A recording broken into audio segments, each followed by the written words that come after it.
There we go. Okay, we are on. Let's see. We are connecting on Facebook. We are live on Facebook now, and let's see what YouTube's doing.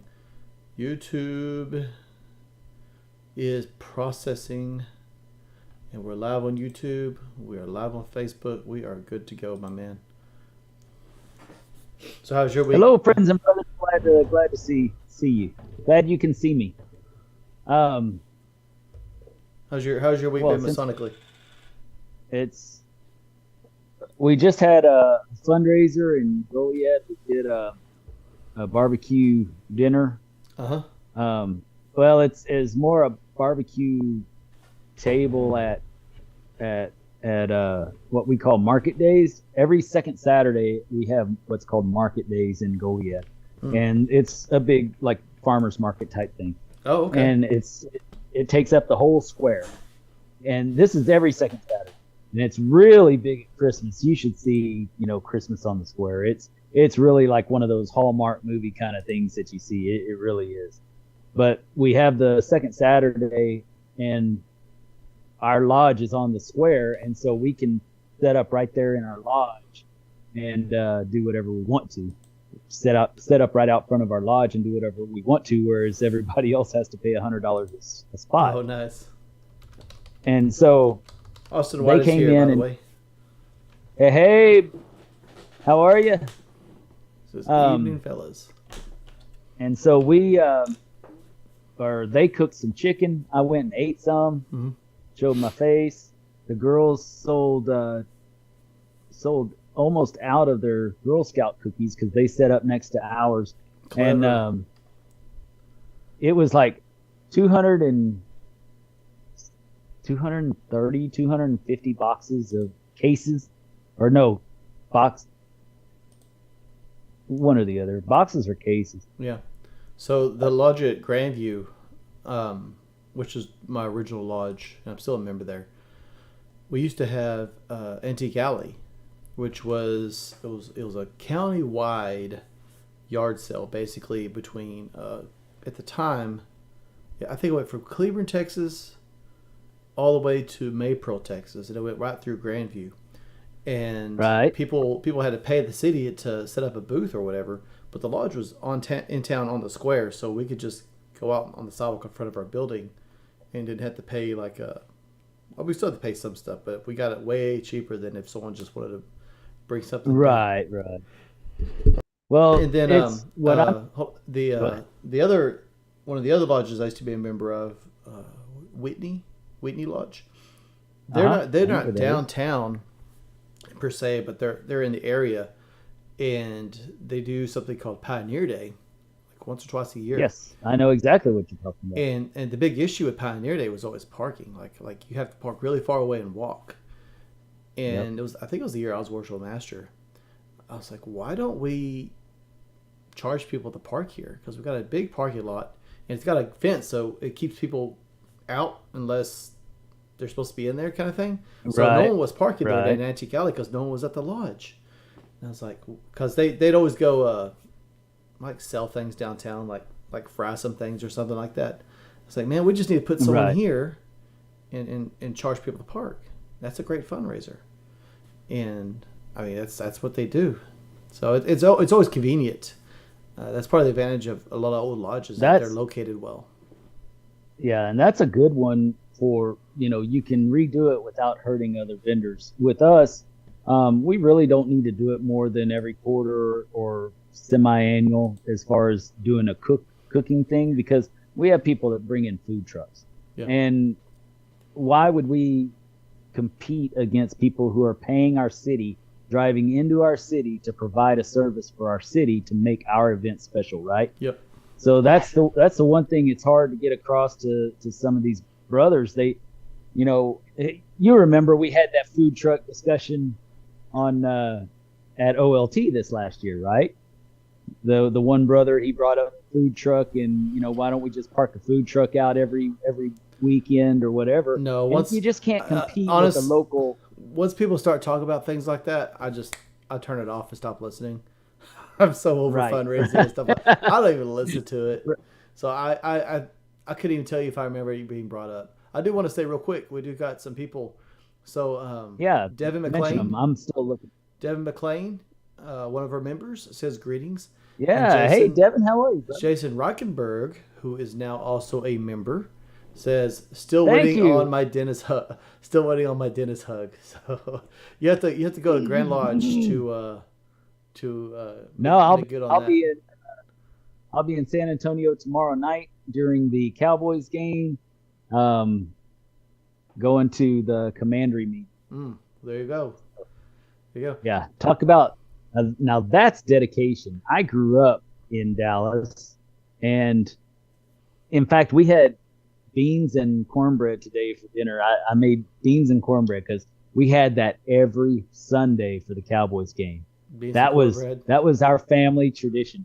Man, and yeah, I didn't grow up with cornbread is one of those things. Like you have to get it right, or I cannot stand it. Like if it's not right, dude, I can't do it. Well, I cooked it all, so I guarantee it. So Kadeem, YBN McFadden says we had a blast. Let me back up because Austin White says, how was the York Rap Festival in Burleson? I think he means Hillsborough. They're all the same. No. Watch yourself. I think he means Hillsborough. And then Kadeem I saw David Rogers there, so it was good. Yeah. Oh man, we had a blast at Hillsborough Tech yesterday. I can't wait to share wisdom for Right Worshipful Yates. Well, I don't know about that, but yeah. Okay. Austin says I mean Hillsborough. So the degrees were great. It was all day, as it usually is with these things. We were hoping to have about 5 people go through everything, but we had about 3. But it's still a really good start for the year. We're going to start working on learning to confer them ourselves. We'll probably still need help, but it'll have us more involved. At least if we can confer like the most excellent master and the past master, and maybe the what's the one after that? I think this is just excellent master. Super. I don't know. If we could at least do like the first handful by ourselves, then the super extreme master. No, we'll probably you probably always need help with the Royal Arch degree just because it's so long and it takes so many people. But we're working on getting that point just because we've grown so much as a chapter and council. And I think Kadeem's going to, I don't know if he knows this or not, but he's going to affiliate with us at some point. So we'll be getting him. Let's look here. We're gonna have a festival on February 23rd in Seguin. Actually, I take the liberty of saying we, but really it's not we. It's Brother Reichenberg and Companion Reichenberg and all the brothers in that area, and hopefully some of the brothers from San Antonio will come and join in. I'm going to be bringing brothers up to join, so it's going to be a great time. I can't wait. Just so that you guys know out there, if you're close, if you're within a couple of hours, I recommend it because when you have one put together that's big like this, it's worth it to go and fellowship and learn together and discuss it together. Mm-hmm. The lunches are great because you get to discuss what you've just gone through, and then afterwards, I would recommend dinner, but it gets pretty late. So on Facebook, we got Joshua Kelly and William Batters. They say hello, and the one and only David Rogers himself, speaking of which, is on Facebook. And so going back to Companion Rogers, I love you. I miss you. I can't wait to see you in a couple of days. I feel as I almost regret doing this because I know I'm going to forget someone. But yes, David Rogers came. Neil Addy was there. Gabe Yagish was there. Kadeem was there. Jeff Bennett was there. Skip Smith was there. Oh man, there were a lot of greats at that. There was. I can tell you. Yeah. Some of the real legends. I saw the pictures. Yeah. As well as Blue Lodge. I mean, some of the legends and the up and comers. It's not just the legends, but also the up and comers because, like Gabe, he's a baby compared to David Rogers. So I mean, he's the next gen. Yes, Jim Manley was there. Yes, thank you, David. Thank you. Yeah, Jim Manley. Can't forget Jim Manley. I mean, these guys, they know it. They know it forward and back, and it was fantastic. It was a fantastic time, and a lot of these guys are going to end up going to Fort Worth on February 4th. They're doing a festival for commandery to get further orders. So they're going to be going. I think there's about 10 of us from Hillsboro going to receive the commandery orders at Fort Worth. So it's I mean, big things are happening, man. It's exciting to be part of it. It's an honor to be part of it. Too bad it's all up there. I mean, it's just a shame that nobody wants to do anything down here with us. So they just want to leave us all out. Hey, man, we made it happen. Grand Conclave is going on. The Grand Conclave is going to be in Grapevine, and it's in April. But no, I'm glad. If I can make it, I will. That's a big trip. We got a lot going on this year. You'll try to come to what? To the Conclave? Yeah. Grand Conclave? Mm-hmm. It's in April. Man, wasn't that in Waco last year? Yeah. Yeah. I don't know about Grapevine.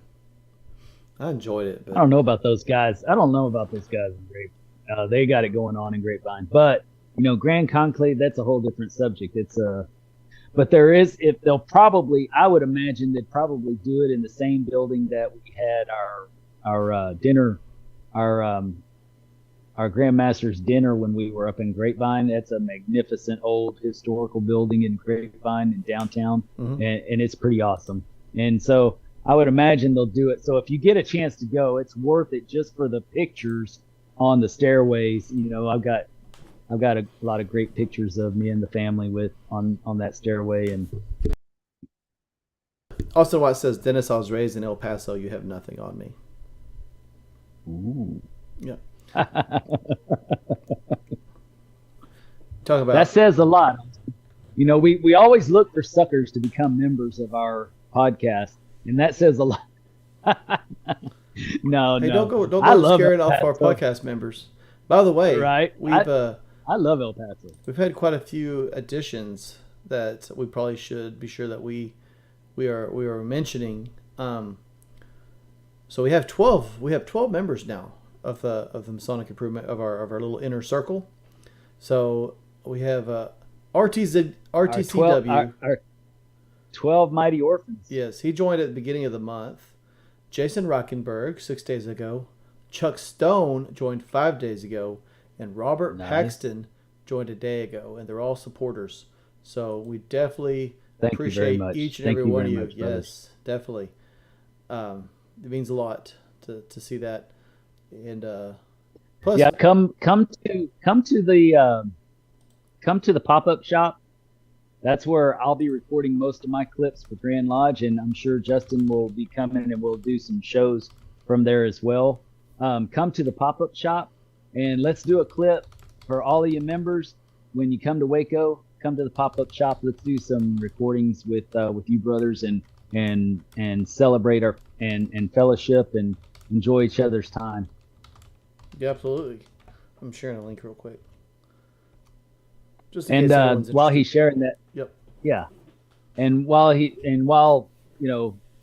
doing that, the pop-up shop is actually across from Grand Lodge to the left.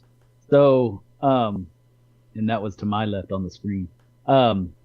There's a building right there on the left, kind of just slightly diagonal, and it's going to be in that building. So it won't be hard to find. It won't be hard to get to if you're there. If you rode with somebody else, just walk across the street. I know it's going to be cold as a witch's titty, but that's you don't have to roll your eyes. There goes our monetization. Jeez. It's going to be cold. There, cut it out. Cut it out. Dang it. I'll stop saying funny things and just be quiet. By the way, brothers, I want all of y'all to see my background here. If you come to Grand Lodge, do not miss your opportunity to see this that's in my background. That is one of the most beautiful murals that is done with stained glass.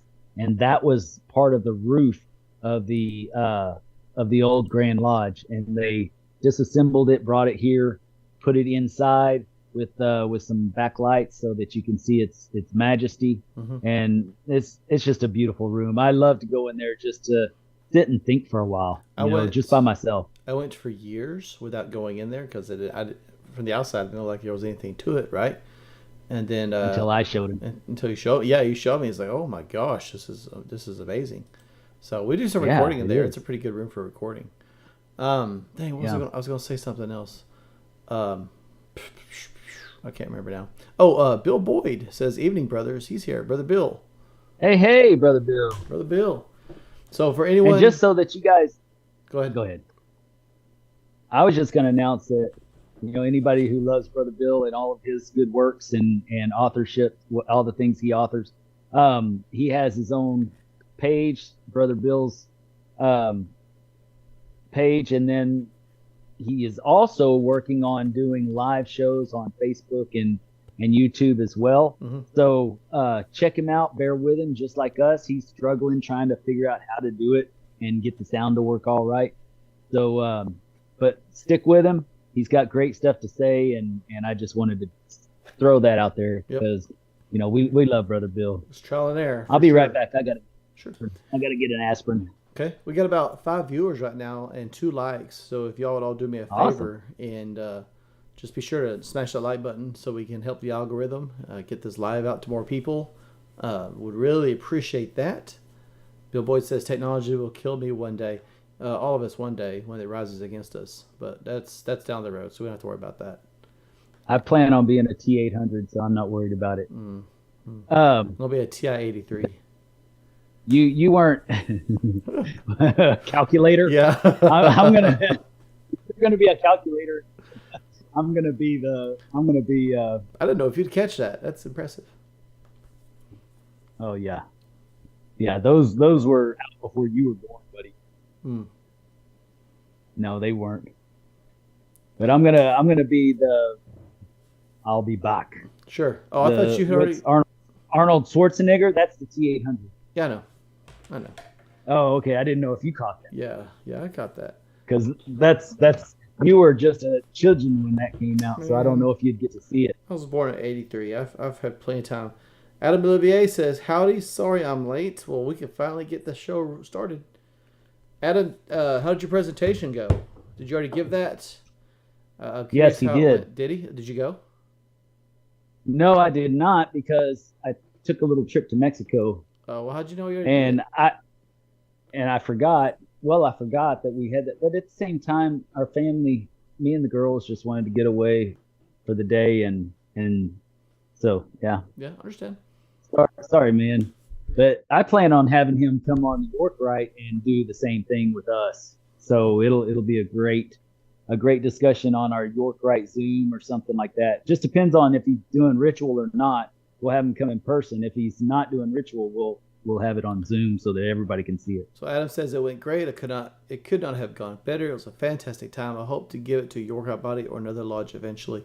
Yeah, Adam, let's you and I talk after Grand Lodge.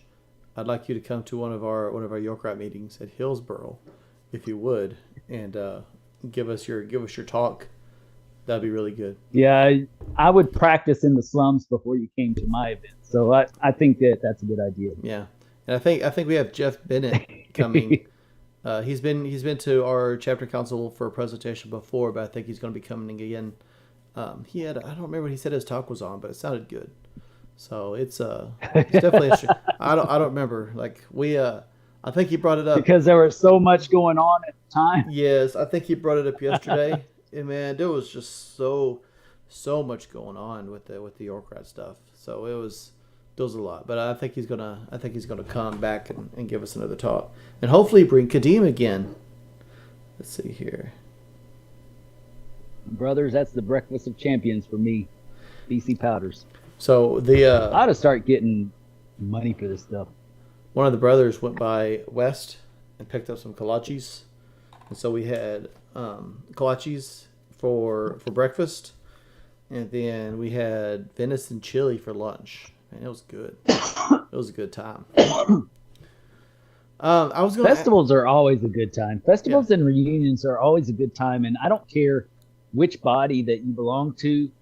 it's always a good time because you get to learn something and you get to expand your mind and then fellowship about it after Yeah. and during. So It's yeah, it's interesting having so many people at the lodge with these degrees, because York Rite degrees are a little bit more, they're a little bit more laid back than Blue Lodge degrees, right? And then so you'd have people in the Scottish Rite degrees. or not. No, no, but you had people in the degrees helping out with the degrees and stuff like that. But you also had probably just as many people outside in the lodge building, looking at the library, talking with each other, eating food. I mean, it was, the Yes, whole place felt alive, and that was really yes. cool. I really enjoyed that. We've grown for, and I'm not just trying to beat my own drum here, but the York Rite has gone from something that was almost dead, and this is all because of a merge, right? Just the right people coming together. But it went from Right. something that was almost dead to like it's booming, man. It's doing good stuff. So it's exciting. That's what we're hoping to see in San Antonio. That's why, you know, I know even though I want to um, be involved with the San Antonio York Rite mainly, Hmm. and my membership will be there. That's why I want to stay involved with Seguin as well because you have this group, this collective group, so close together that can get together and put together good festivals, good energy, and have good education, and really make it worth the make the put the value in the festivals Hmm. for the brothers that are coming in. I think I pinned down something. I'm on to something because, and I've said this before, but we had our stated meeting for York Rite. Was it this week? Last week? I guess it was. But we had our stated Probably. meeting for our York Rite, and one of the companions from Grandview, which is the chapter council that merged with Hillsboro, came and visited, right? And so I've known this guy. We went to high school together, so I've known him for a very long time. And I feel sorry for him. he's not very active in Grandview, but he's been showing up to Hillsboro.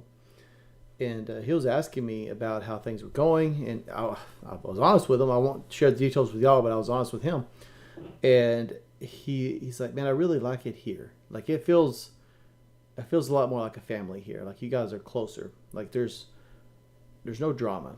So well, there's a little bit of drama everywhere, but it's I have been to a lot of lodges, and a lot of them are in a certain area where you go in and you kind of feel like a stranger, like every time, right? You don't feel like one of them, and You should never feel like a I stranger agree. walking into I a agree. lodge. But A 100%. but when you're a Mason and you walk I into know what you're saying. Hillsboro, I mean I you do it you too. get a hearty handshake, you get a hug, slap on the back. I mean we treat each other like brothers, and I think that makes a Yeah. big difference. And so these lodges that are cold and unfilling, they can't keep members. That's probably why, man. Like You got to people, bring it in for the real thing. yeah, You got to bring it in, buddy. You gotta get that hug. You got to do it right. yeah. I agree. Bill Boyd says, Hello Days is starting a degree series in February. We do full individual degrees, and we start our next class at a February convocation. Bill, are you talking about for chapter and council or commandery? I'm curious because we were talking about doing something in York Rat instead of festivals. Still maybe do like a festival once a year, but otherwise, like If here you have we're enough gonna do it. members, yeah, Yeah. Oh, he's talking about chapter council. I think yeah, that's great. Like if you could do it individually, I think there's some still like even the Royal Arch, like you have to have a certain number of brothers to go through it at the same time.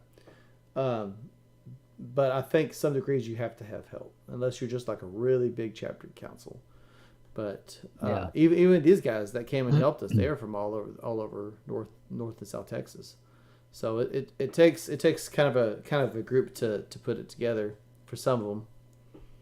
Yeah, and if you're relying on other people, you really ought to have more than just one person. I mean, Yeah. I'm sure the individual experience is great. That I know that with certain degrees that I went through when I was a candidate, it meant the world to me. Man, I'm just And saying, Order of the Temple, you should do it by yourself. well, I was the candidate. So for me, that was, oh my gosh, I was blown away. Yeah. I was blown away. I thought that was what Freemasonry was going to be when I joined Blue Lodge. Also, why it says Temple Chapter currently has 2 classes of candidates working their way through the quarries. I think that's great. And Bill Boyd, we use 4 meetings to confer all the degrees. And I think that works really well too, because yeah, if you can do that, that's awesome. Well, I mean, like the most excellent master, it's lengthy, but it's not terribly lengthy. And the past master is very short, right? So you can say, look, we're going to do these 2 degrees, and that's one night, right? And then you can say we're going to do the next 2, and that's another night. Or you could do the Royal Arch by itself. So you definitely have options. So it's good that we can be flexible like that, though. Also, I just think that. Also, why it says we're able to do degrees in house, which I mean that's awesome if you could do that. And so you should definitely take advantage. Yeah. Justin Rockenberg, Helotes does a fantastic job with their degrees. Hopefully, Seguin will get to that point where we can confer degrees on our own. Adam Olivier, I did the Order of the Temple with about 25 other people, and it was not good. I totally agree. It should be done individually if possible. Yeah, I think a lot of the magic is kind of lost when you disperse it among so many people. Right. That's the same reason I think the walking lecture for the Fellowcraft is better than just standing in the East and giving it. It's more the more personal a degree feels, the more long lasting and more profound it is. Bill Boyd says we do Mark Night 1, so the Mark Master degree. Not the most excellent master, Mark Master. That's right. Okay. So the first was Mark Master. You do that on night 1. And then to do Past Master and Most Excellent on the second night. Royal Arch on third night. And then the Council degrees, which are just 2 and they're short. So that's a good combo. I like that a lot. I love the Mark Master. That one right there just kind of shows you how small of a peg you are in this big conglomerate. You know, for me personally, it really is humbling, and knowing that at the end, I'm contributing something to be a part of something so big. Yeah. Right. Yeah. The you know what I'm talking about. Yeah. But the end result, right? But that in itself was so impactful to me on the surface level, right? Jason Rockenberg says, but we're calling everyone to help with our festival. So, I mean, always welcome to help. Sorry, I didn't mean to interrupt you. I don't want to get that out real quick. Yeah. Well, you should. Everybody should. Yeah. Everybody should show up. Yeah. You know, you never know if somebody's going to get sick. You never know what's going to happen. So if you have somebody that's within an hour away, especially an hour, and I say even 2 hours away for a festival, you should try to make it. Yeah. If you're not trying to make it, that's just. We have a brother that he had already received the chapter degrees, but he had to go through the council degrees. But after the Mark Master degree, he had a Mark Master coin that was his grandfather's. But it was so old that the mark had wore off, right? So he was kind of lamenting that.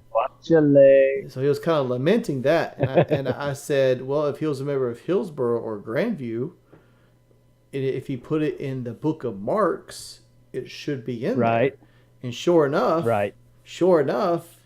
they were digging through it, and they found his granddad's mark in the book. That's awesome. So, yeah, I mean, that's just really cool that we could do that kind of thing.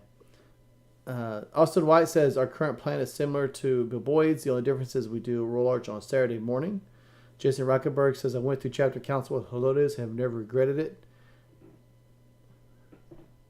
And Esoteric Fitness says, badass backdrop on Dude's cast. I think he's talking about yours, maybe, the window. So that's, yeah, we... what was that statement? What was the statement? He likes your backdrop. It looks good. Oh, thank you. Yeah. That's not me. That's our ancestors. Yeah, that's our ancestors. That's a really cool building. That's a really cool room to go into. Yeah, if you go to Grand Lodge, that's the one. That's the building you should not miss. That's the room that you should never miss. Yep. So I'll probably end up in the pop up shop a lot of the time, just or the lobby. Um, there's only a few orders of business that I'm not trying to be like that guy or anything, but there's only a few orders of business that are really piquing my curiosity right now, particularly with the resolutions. So I'll be around and about, and hopefully recording a lot without being obnoxious about it. I know for sure at the pop up shop I'm not going to care. I'm just going to record, but I want to be respectful at the Grand Lodge. But definitely want to create some good content. But the resolution, Yeah, and I won't. Go ahead. the resolution about the endowment fund for the endowment fund is particularly interesting to me. So I'll be a fly on the wall listening to that one for sure. Oh, I'll be voting on that one for Oh, I'll sure. be voting on it too. Yeah. I'll be voting on it. I'm not saying if I'm doing for or against, but I will definitely be voting on it. Yeah. Austin White, this is my Make sure. first time being able to vote at Grand Lodge, so I'll sneak over every so often at the pop up to look for you, Justin. Yeah, bro. Either I'm at the pop up or in the lobby. I mean, I'm sure I'll go in and sit in a few times just to listen. But I mean, I've gotten more and more, and I always say like the best part of Grand Lodge happens after Grand Lodge, right? Where you're with your brothers, you can that you don't ever get to see, and you're not really expected to go home as fast as you can. Like you got time to actually go and do some fun stuff with your brothers.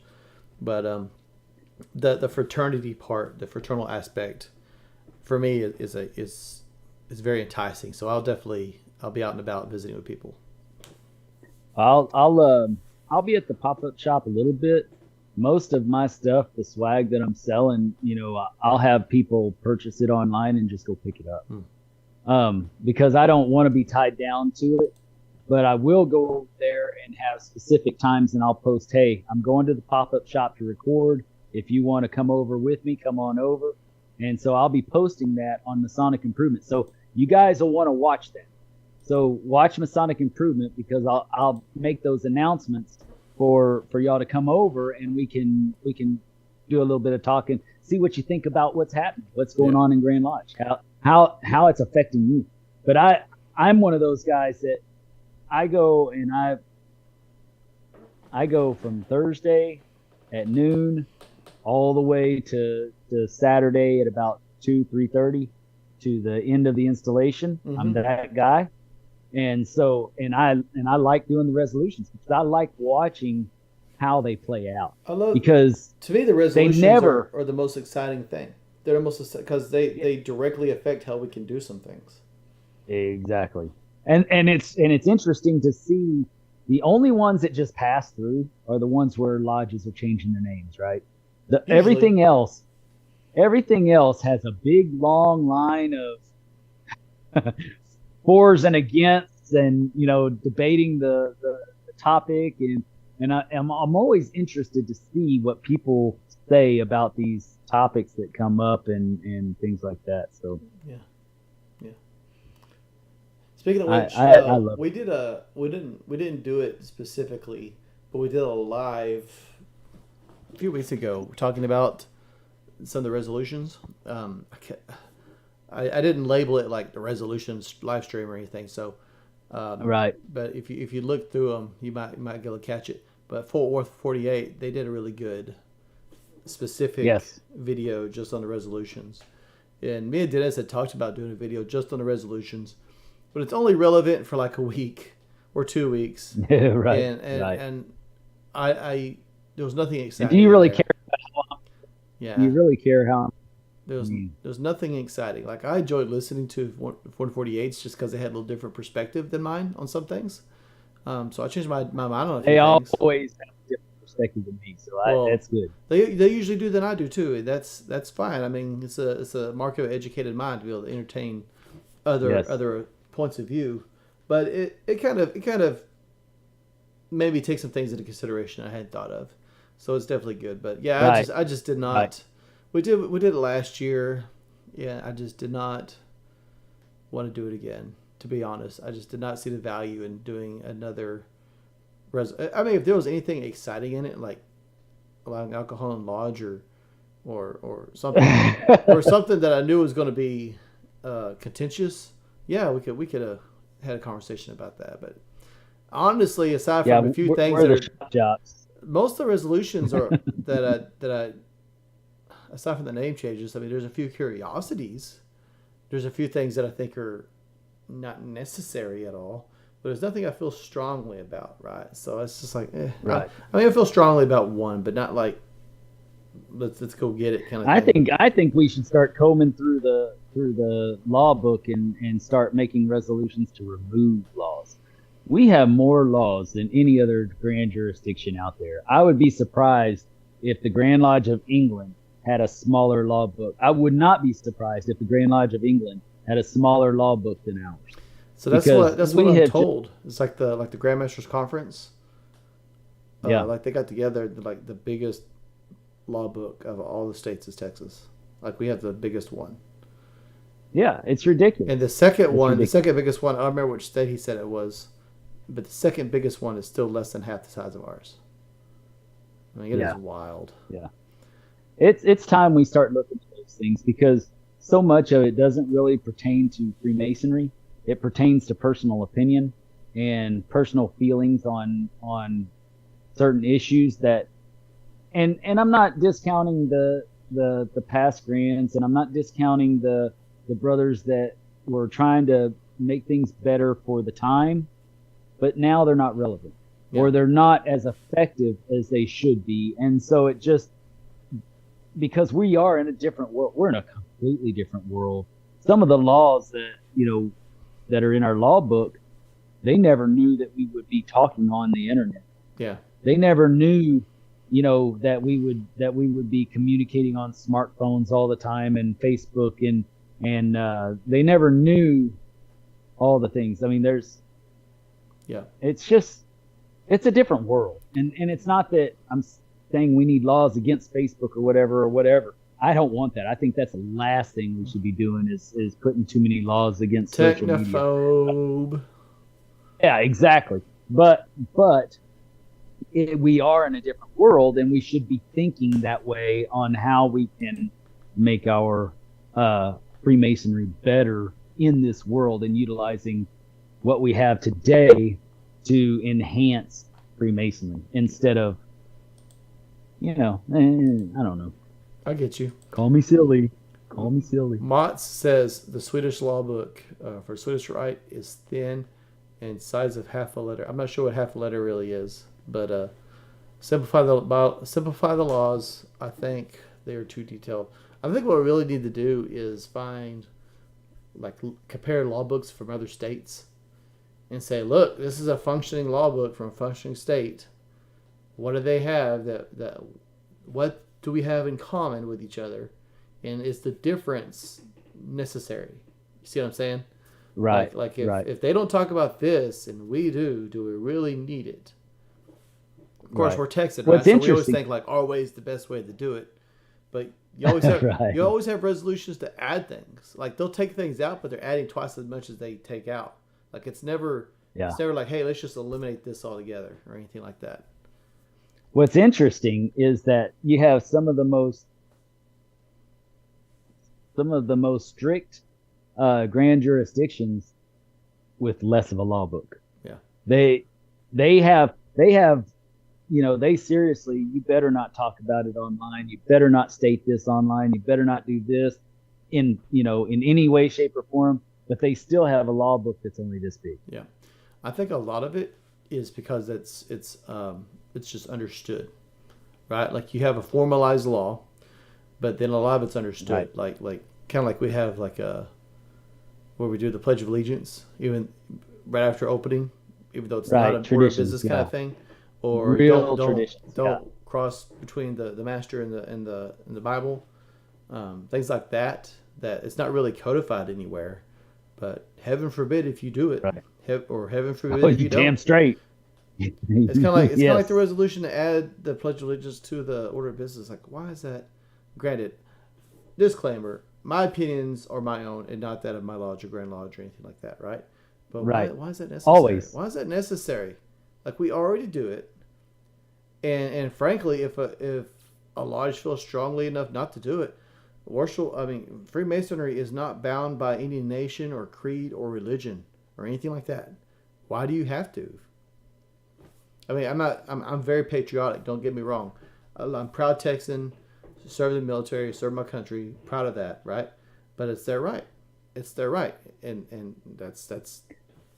We are Freemasons. We're allowed to think freely. If I go and visit, if I go and visit England, for example, and if they stood up and did a pledge to their flag, whatever, and it was required, what would I do? I mean, I'm not going to pledge to another flag, and I'm not just going to sit there, right? It's the same. Like it shouldn't be something that's required of everybody if they don't want to do it. Well, that's like saying, at Christmas time, everybody has to say Merry Christmas. Nobody can say Happy Hanukkah, which is a bunch of crap. If somebody tells you Happy Hanukkah or Happy Kwanzaa, we should just say thank you, because you know that it's from their heart of good blessing, right? So it's not that they're trying to, downplay our beliefs or our feelings or whatever. They're just giving their blessing to you. So, why would you force everybody to say one thing instead of, it's along that same line in my mind. That's kind of how I feel about it. And it's unnecessary to make laws like that. I think that, and this is something that's been heavy on my mind lately, and it may be a good discussion for us to have, and I'd like to hear our viewers' opinions as well. It seems to me like instead of us going out into us taking Freemasonry into the world has infiltrated Freemasonry. Yeah. And that's why we're so watered down. We're so by the word of the law. It's not by the word of the law, it's the intent. So you can argue the words all you want to, but it was the intent in which the law was written. That's why we have so many Grandmaster recommendations, because they're interpreting the law for us. When really, if we didn't have all the laws in the first place, we could interpret and gauge ourselves responsibly as Freemasons, right? Well, look at like the Regis manuscript, right? That's like one of the oldest texts of Freemasonry, and it basically says how Freemasons should conduct themselves, right? That was aside from the Bible, that was our legal rule and guide for how we should conduct ourselves as Masons. But what about everything else? Well, that was the Grand Master, or right, whoever he appoints, if they appointed anybody at that time. The Grand Master was a lot of power, and usually it was longer than a year, right? Often it was for quite a while. And if the Grand Master didn't want you doing that, you didn't do it that way. That's all there was to it. I mean, it wasn't codified. It wasn't in a law book the size of 2 dictionaries or anything like that. You just did what was told, or you didn't do what you told not to. And even in somewhat recent past, I mean, the district deputies in Texas used to have, I know on paper they have quite a bit of power, but they used to have they could go into a lodge and take your charter if they as the representative of the Grand Master, if they thought it was necessary. And well, you can still do that, but you have to call the Grand Master first. Yeah, but you can still do that. Yeah, and I'm sure at the time, if they had cell phones, they'd probably say call. Small procedure, but there's a procedure. But it can be done. Yeah. On paper, it can be done. Well, you say that, but at the same time, I mean, Grand Masters normally choose their DDGMs, because they trust them and they, believe in the same things and whatnot. So when one comes in and says, this is wrong, then they'll listen. Yeah. Okie dokie. But not all of them do. Yeah. We got 9 views. If y'all be sure to hit the like button, please. We got 5 likes, and we've had 31 people come and go. So if you would please just be sure you hit the like button on your way in or on your way out. Would definitely appreciate that. So we got a handful. I noticed we always have a handful of people that are like the vocal conversation, and then you got people coming in the back door, just coming in, And walking back watching for a out, minute and then leaving. coming out, watching, leaving. Yeah. I would like to at some point Pervs. figure out how to do these things younger. I mean, earlier in the day. It's difficult with kids, right? Like the three of them, they just That do ain't not on sleep. me. No one said it was. No one implied it was on you. But I'm just messing with you.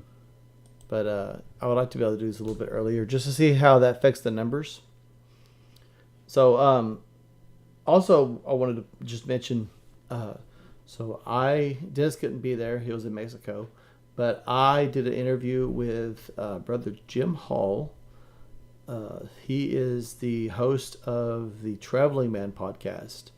And so that will actually be coming out this Friday, which I know will all be at Grand Lodge, but I'll have it edited and locked and loaded, and it will be scheduled to come out this Friday. And so something to listen to on your ride home or something. But man, if you're a member, if you're a booster and above, it's like a 2 hour long interview, right?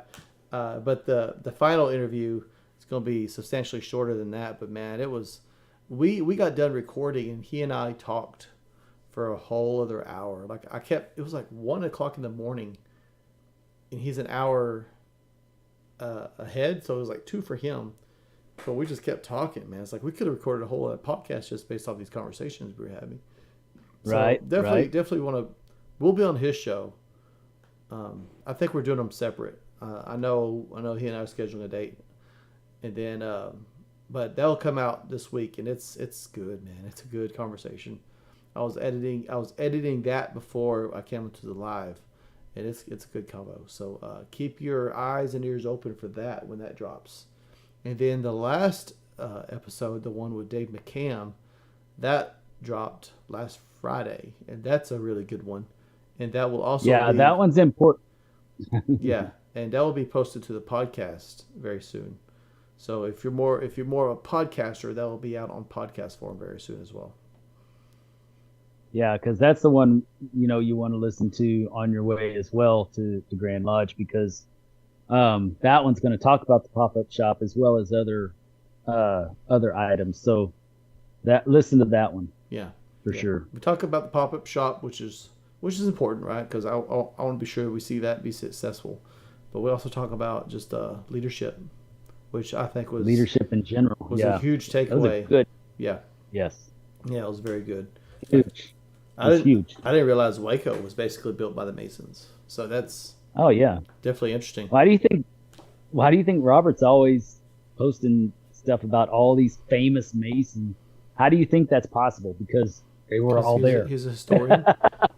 Because he just steals them from his lodge. He doesn't. We love you, Robert. I know that you do a lot of research. I'm just playing. No, I mean, if you're a good historian, you could go to like any past master and on your wall in your lodge and probably find something interesting. Like if you're good at that kind of thing. I'm not, right. We had some very interesting people at Hillsboro. Red Duke. Do you know who that is? Mm-mm. I don't really either. He used to be famous, but sounds familiar. I think he hung out with Willie Nelson a lot. But or maybe I think he was a doctor though. I don't know. But he was a Hillsboro Mason, not a past master, but he was a Hillsboro Mason. And golly, what's their name now? Rhett Moore went around when he was Grand Orator sharing the letter, and those guys were. That guy was a Hillsboro Mason, and his granddad or his dad is also on the wall as a Hillsboro Mason. So the history is there. It's very interesting. And that letter is also on display in Grand Lodge. Yeah. Well, that's what I'm doing my lodge research paper on, is one of our past masters, one of our charter members, because he came into Goliad and opened up the first women's college in Goliad. Later, it turned to a men's college, of course, because they couldn't let it ride. But he opened up a women's college that taught people of color as well, and that was unheard of back then. Our lodge was in the last quarter of the 1800s, and was chartered then. So that was a kind of a big deal to do that.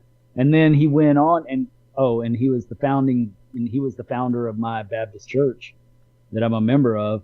And he left there and did the same thing in Gonzales. And then he went to become a professor at Baylor in Waco. I mean, who does that? Yeah. Look at your walls and learn about the brothers that you have in your walls. And his brother-in-law was the mayor of Goliad at the time when they chartered. And the other brother, I didn't dig real deep into it, but because they were family, I just tied them in. But it's just fabulous information. Fabulous. How long have you been working on your larger research paper? Hard and heavy for about 2 months. How long does it have to be? It's only supposed to be about 30 minutes long, so about 13 pages with all the form, and it has to be done a very specific way. Yeah. Because it gets published in the Lodge Research book, so it has to be done a certain way. If it's not, it's rejected. But you have to be able to give around a 30-minute presentation with the Lodge Research, as well as it cannot be something you've published in the past. Yeah. So that's why I'm not. I'm not interested really in that. I wrote plenty of papers for my bachelor's and my master's degrees. I'm kind of tired of writing things still, and I don't really want to do the research. So I don't know that I'll ever be a full member of the Lodge of Research. You may not, because the whole reason for the Lodge of Research is to preserve the history of Texas. Yeah, well, and that was the and more power to them. I mean, I'm not saying that in a negative way or anything. It's just like, just having to write papers and having to write them a certain way. I mean, just thinking about it is exhausting to me. It sounds exhausting. Well, don't you plan on writing a book someday? I mean, you'd have to do the same thing. Well, no, because I'm not doing research. I'm just writing. I don't know, because I started writing a book, if y'all don't know this, and it's basically stuff I've already talked about. I mean, there's nothing new. It's just me talking about Freemasonry and how I think, sharing my experience and how we should do things, but there's already like 100 books out there like that. So after a while, it's like, I don't know that this is going to be valuable to anybody. But that's not research. These are more like these are more research writing. Papers. Yeah. These aren't opinions. We have to cite everything and have everything. Yeah, I'm just I don't mind reading things. I enjoy reading stuff, but like formalized research is it's just not a fun time. So I don't know. Maybe one day I'll punish myself. But if I'm going to punish myself to write something like that, I might as well go back for another degree or something. See, Adam Olivier. Golly, man. I'm just saying. Brothers, this is Masonic Improvement. What he just said does not reflect the views of all the members of Masonic Improvement. No, I just, no. We always talk about it's hard for me.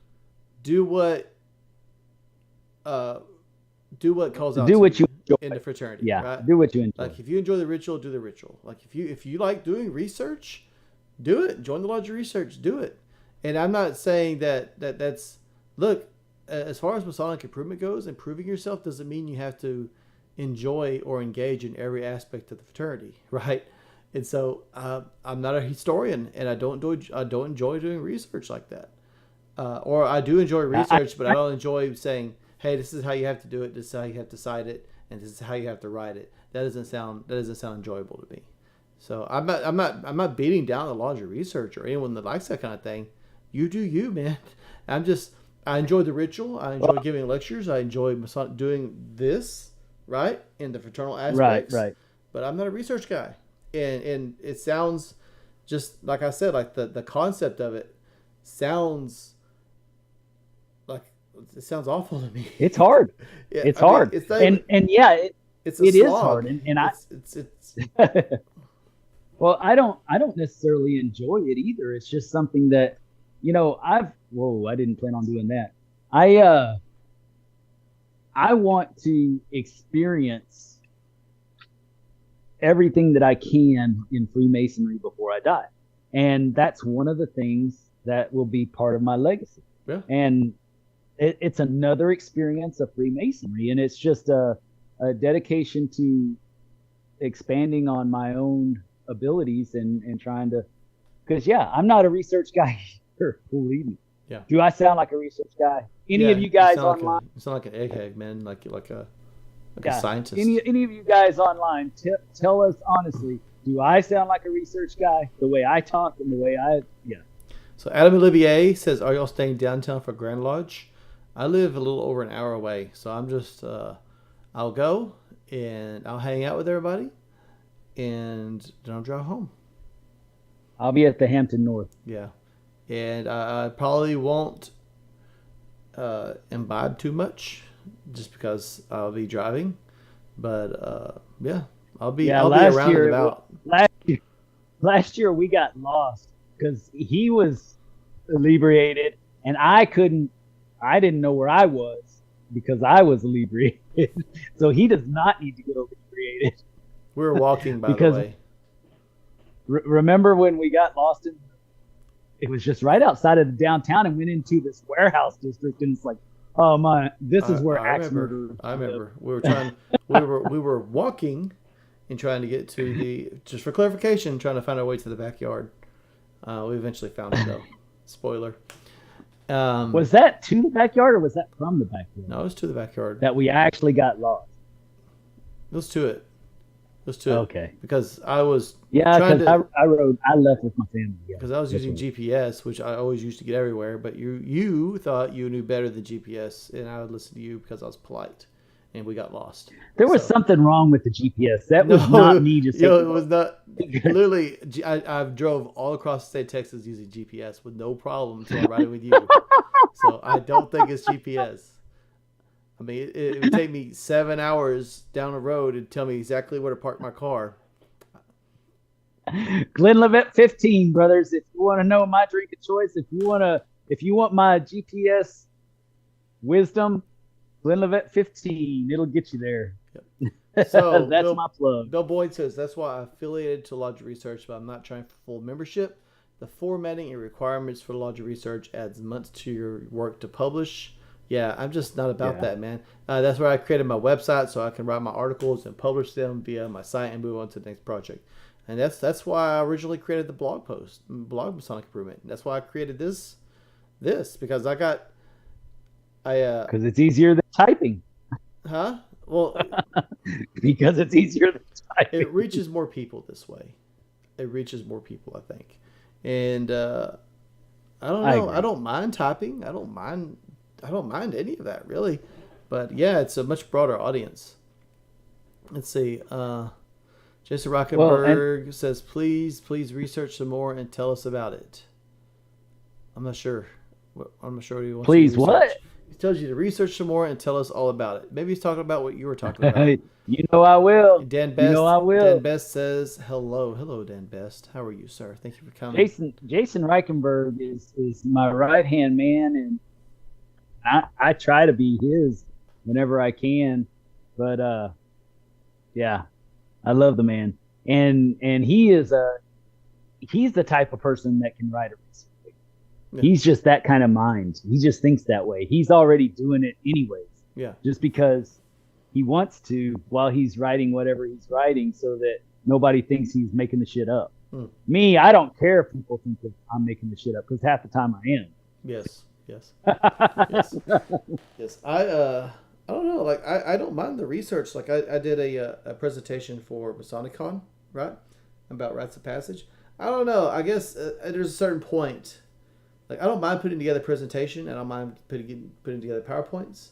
I don't mind giving talks, right, and things like that. Yeah. But when you say you have to put it on paper, it has to be this many pages. It has to be this font size, this format. Your citations have to be MLA, and you have to have this many citations, and it has to be. It's. I mean, it wasn't even that strict in college, to be honest with you. Right. So it's like, man, why? That's not enjoyable. That's because you didn't go to Harvard, and the brother that put the everything together is a Harvard brother, and so his expectations were a little bit higher. But I don't disagree with it either. I mean, it is what it is. I mean, Look, we I have plenty of understand. content coming in. Yeah, yeah. You want to separate the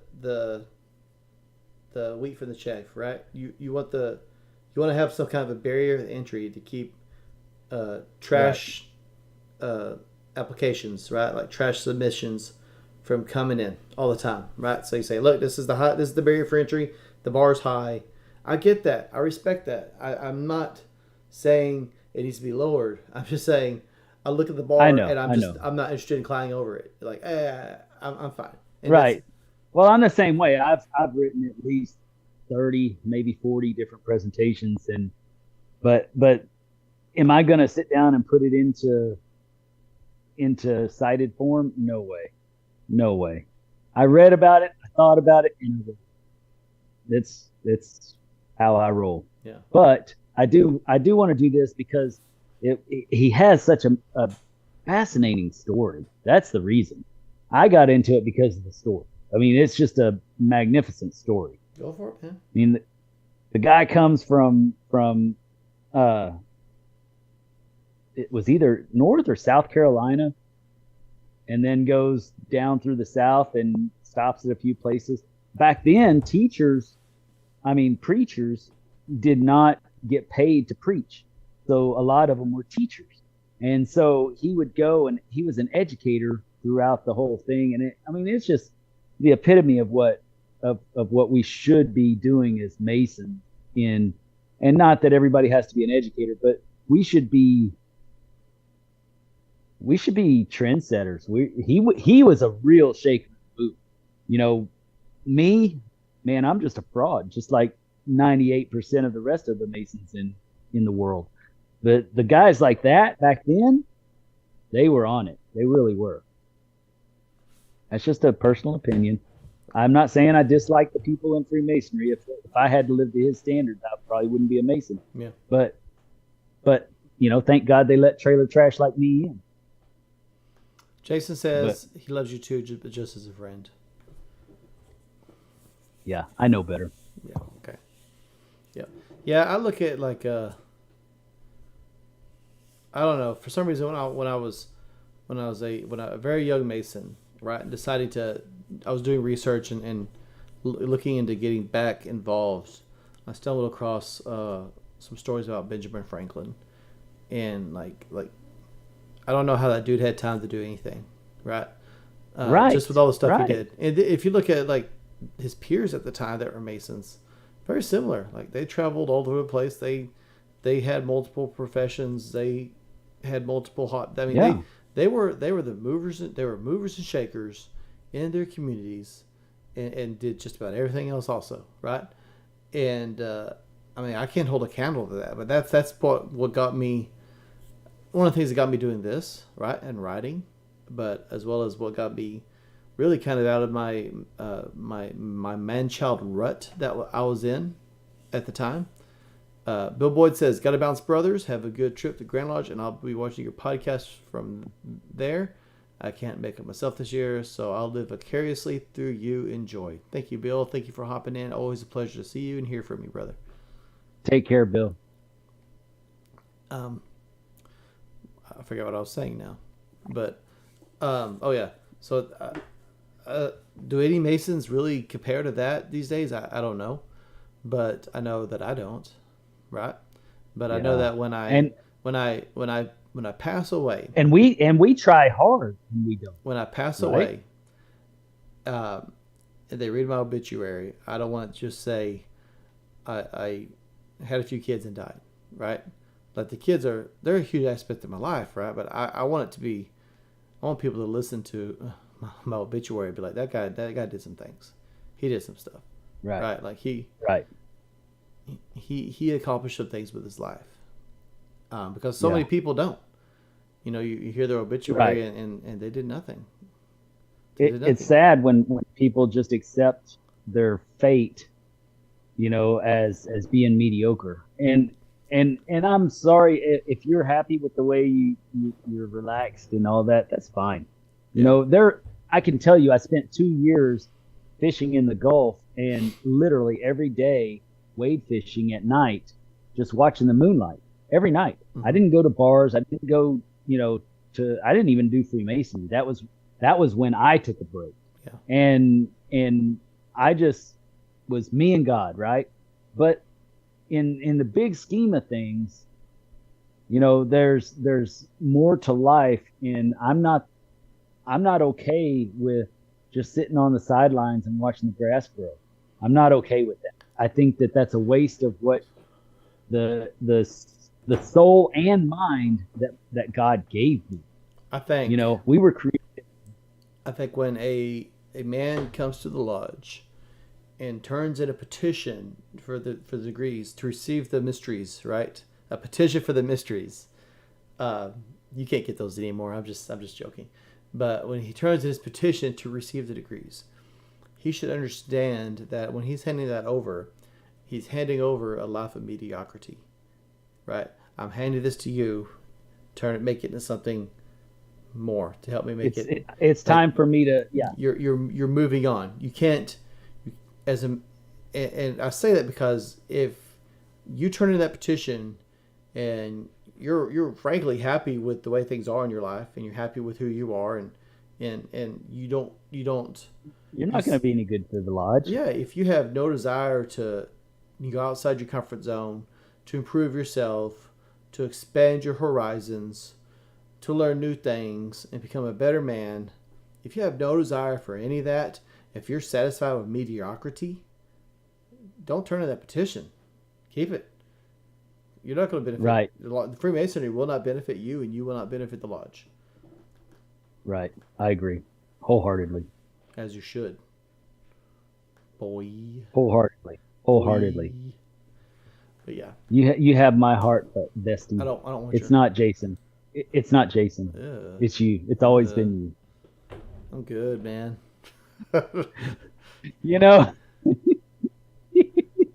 My stomach got a little upset saying that. Yeah, mine did too. But it might have been my beans and cornbread I ate today. We'll just assume that's what it was. We'll just assume that's what it was. Assume it's I did beans and cook cornbread. It may be bad. Man. Well, what are we going to talk about? There was something else that I tapped into today on Facebook, and I really so Seth, where is he, by the way? Seth Rothberg has been doing these posts, controversial posts, right? And he did a controversial of the day the other day. But it was Robin Hood a hero or a villain? Robin Hood? Depends on your perspective, man. Well, and that's the thing. In fact, I wanted to tie into something that I had said. If was George Washington a hero or a villain? Was Sam Houston a hero or a villain? Just depends on what side of the line you're on at that time. Exactly. No matter, because of our grand design and the fact that there is balance, there is good and evil, there is, black and white, there is, yin and yang. Because of that, no matter how good you do, there's going to be the bad attached to it to somebody. Yeah. To somebody, it's going to be bad. That's so if you're overthrowing a government for the good of the people, it's not good for the people that believed in that government. Or that are benefiting from it. Yeah. Or that are benefiting from it. If you're, let's say you're giving, okay, and this was the biggest one that I really like, is if you're giving to somebody and it doesn't hurt you, you're not giving with purity. You're giving a kind gesture. It's a kind gesture that you're doing, which is great, which is okay. But if you think you're doing good for the world, unless it really pinches you and makes you have to think, do I really want to let go of this money or whatever it is you're doing, then is it really a purely good act that you're doing? Yep. And if it is a purely good act, it should hurt you a little bit. Absolutely. Because there has to be that balance in the world for us to. It's the law of nature, hermetics, whatever you want to call it. I believe in the hermetic principles, but different people call it different things. I think it's basically the law of nature. But that's one of the things that came to my mind immediately when I saw that post. We have a few comments here. Where do I want to start? Squarework Media's World. He says, "Hello, brothers, new time listener. I hail from a lodge." Nice. Saying a little bit, and my a little bit more than I'd say feel comfortable saying in my jurisdiction, but yes, he says he's Mason. Let's see where else we are. So Dan Best. Okay, let's save Dan Best because that's a conversation right there. Sean Rothberg says, "Is Dennis a man in tights?" Well, yes. If you've ever seen Robin Hood Men in Tights, that is Dennis. That is Dennis. That is me, and I dance. And I dance in those tights. But Sean would be dancing with me. I know it. John Rice says, "I don't agree that it has to hurt to be good. I think if you're not giving of yourself in some way, then you're not necessarily giving." If that makes sense. Yeah, it's a kind gesture. It's a kind gesture, and that's good. Yeah. It's a positive. I just don't think it's pure. I don't think it's pure.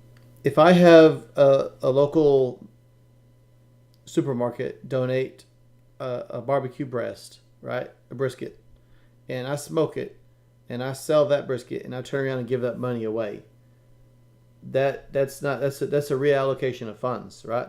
Really, that supermarket could just donate the money and cut out the middleman and save everybody time. That's not really right. That's not really. And they should get all the credit. Yeah. Squarework says, "I'll put it this way: I'm a Mason from Blue Lodge and Scottish Rite 32-degree Mason of Missouri, of the United States." Well, we are more than happy that we're glad to have you, brother. Glad to have you. Yeah, absolutely, very cool. So Dan Best, he said, if you remember Dan Best, he's been on here pretty regularly, talking about trying to start his journey. I have still not heard anything back from my local Freemason lodge. My dad recently asked me what is Freemasons. I did not know how to answer that, so I told him it's kind of like Boy Scouts of America.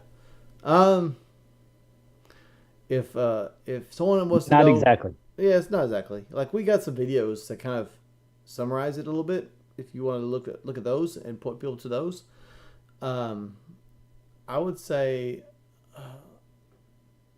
you maybe expand your radius, Dan, or maybe go to the Grand Lodge website and reach out to them. And say, maybe get a hold of their Grand Secretary's office and say, "Look, I live here. I'm trying to get a hold of the lodge, and I'm not hearing back. Do you have a better number, or like a better email? Maybe it's not updated, or a better lodge. Yeah, or do you know of another lodge that's active I can reach out to? Yeah. Dan, didn't you tell me where you were from online? I apologize. I think I got busy and did not. Yeah, I don't remember what state he said he was from. I didn't finish looking. Well, he said he was from a state, but I didn't get the city. And who, Dan? I think he gave it. Yeah, I think he gave it to me on our messenger. Oh, okay. But is that true, Dan? Did you send me that not too long ago? While you're looking at that, and while we're seeing what Dan says. Oh, yeah, he's from Bristol, Tennessee. Dan Best. Tennessee. Bristol, Tennessee. Yep. I'll see somebody from Tennessee this week. So, Dan, send me on Messenger. Send me not your Facebook. Send me your email address and send me your phone number on Messenger and your city again, because I'll be talking to somebody from Tennessee this week, and I'll see what I can do to help you. Yeah, Squarework says he's from Memphis, brother. Nice. So we were walking in Memphis. Yeah, so maybe y'all can connect on Facebook or something. Yeah, help a brother out. Yeah, help a future brother. We got a few conversations also. Yeah, let's go. So Squarework says he's a new YouTuber, wondering how he can keep his it says load membership. I'm not lodge membership separate from my YouTube, as I have profane individuals and trolls on a hate campaign. Any ideas? We got two options, man. You have... Oh, thank you, Squarework.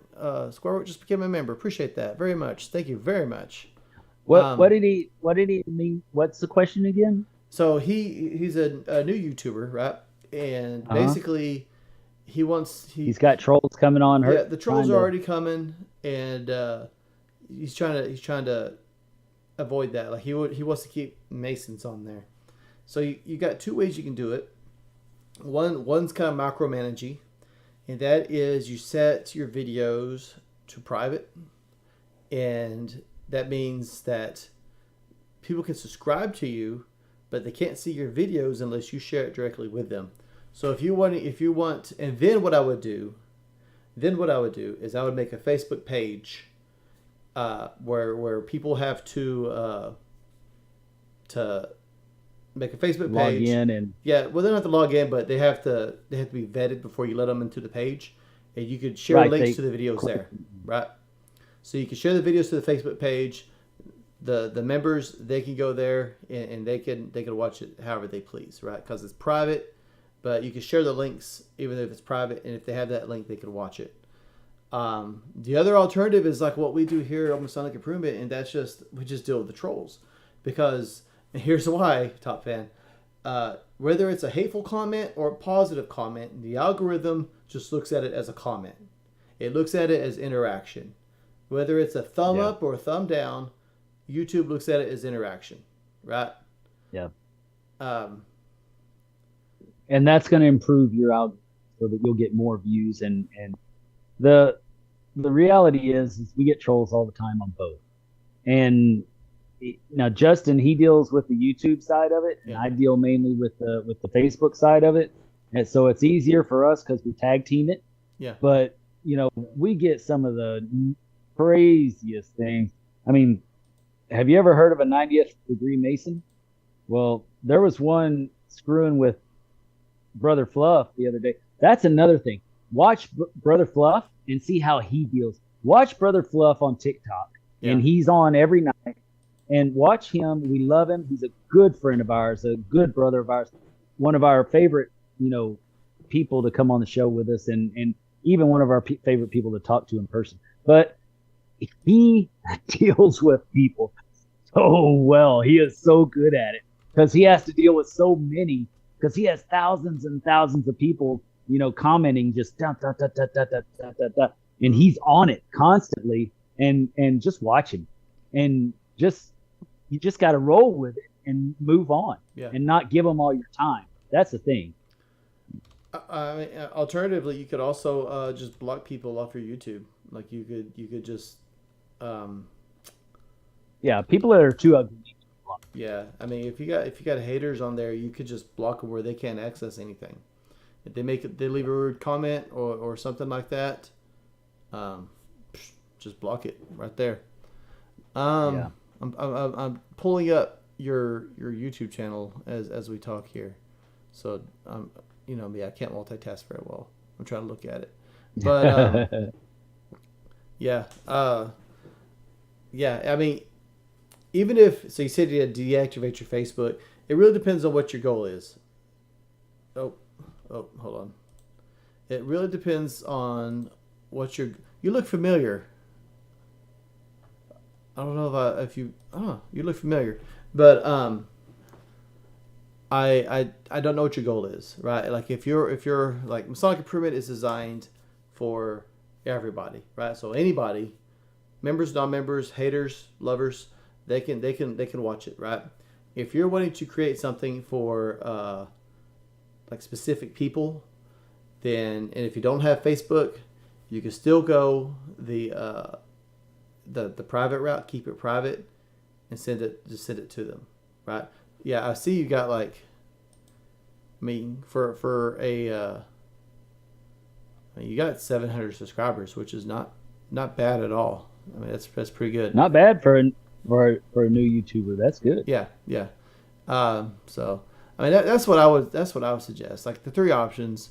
Just understand they're just haters. If they're giving you grief in person, like I don't know. Like I keep I don't know. So like people know who I am. I mention my name, and I'll even tell you what my lodge is, but I don't tell people where I live. I don't show my family on I keep Masonic Improvement separate from me, right? Like I rarely even share Masonic Improvement stuff to my personal Facebook page. I keep it separate usually.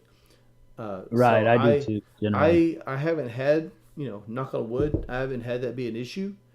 If it's because people know you personally and they're giving you crap, I mean that's entirely different, man. I like as far as in person stuff. That's if people are giving you trouble in person, that's like legal stuff. Like you need to like talk to a police officer or something. But if it's just people giving you grief on YouTube, it really just depends on what your goal is. Like if you want it to be dispersed to everybody, then you just have to understand that the haters are going to hate, and you can ignore them, you can block them, or you could just say, hey, I'm going to set everything to private. If you don't want to do the Facebook group, you could do like a website and post everything to the website, like HTML it, and just send it to people that you want to see it. But yeah, as far as like having like an open YouTube channel and separating the wheat from the chaff, that's pretty tricky. I don't know that there's a way just to gatekeep who subscribes or not. At least not at a certain point. Yeah, at a certain point with haters, you just got to realize if you didn't have those people, they wouldn't be. Then you wouldn't be doing anything, right? If you don't, it's like the master of a lodge. If everything you do makes everybody happy in your lodge, you're not doing a damn thing. So you're gonna have people that get upset with the things that you say or the things that you do. Heck, I've personally felt the effect of it this year stronger than ever. You just wait until next year. I'm coming in like a wrecking ball. But that doesn't stop me from doing what I do, and I don't worry about what they say. If somebody has something that's that compelling, maybe it's something that I might want to do a topic on my YouTube and address it in a topic. So you might want to just take some notes on those haters, because Freemasonry believes in freedom of thought and freedom of speech, right? Freedom of expression.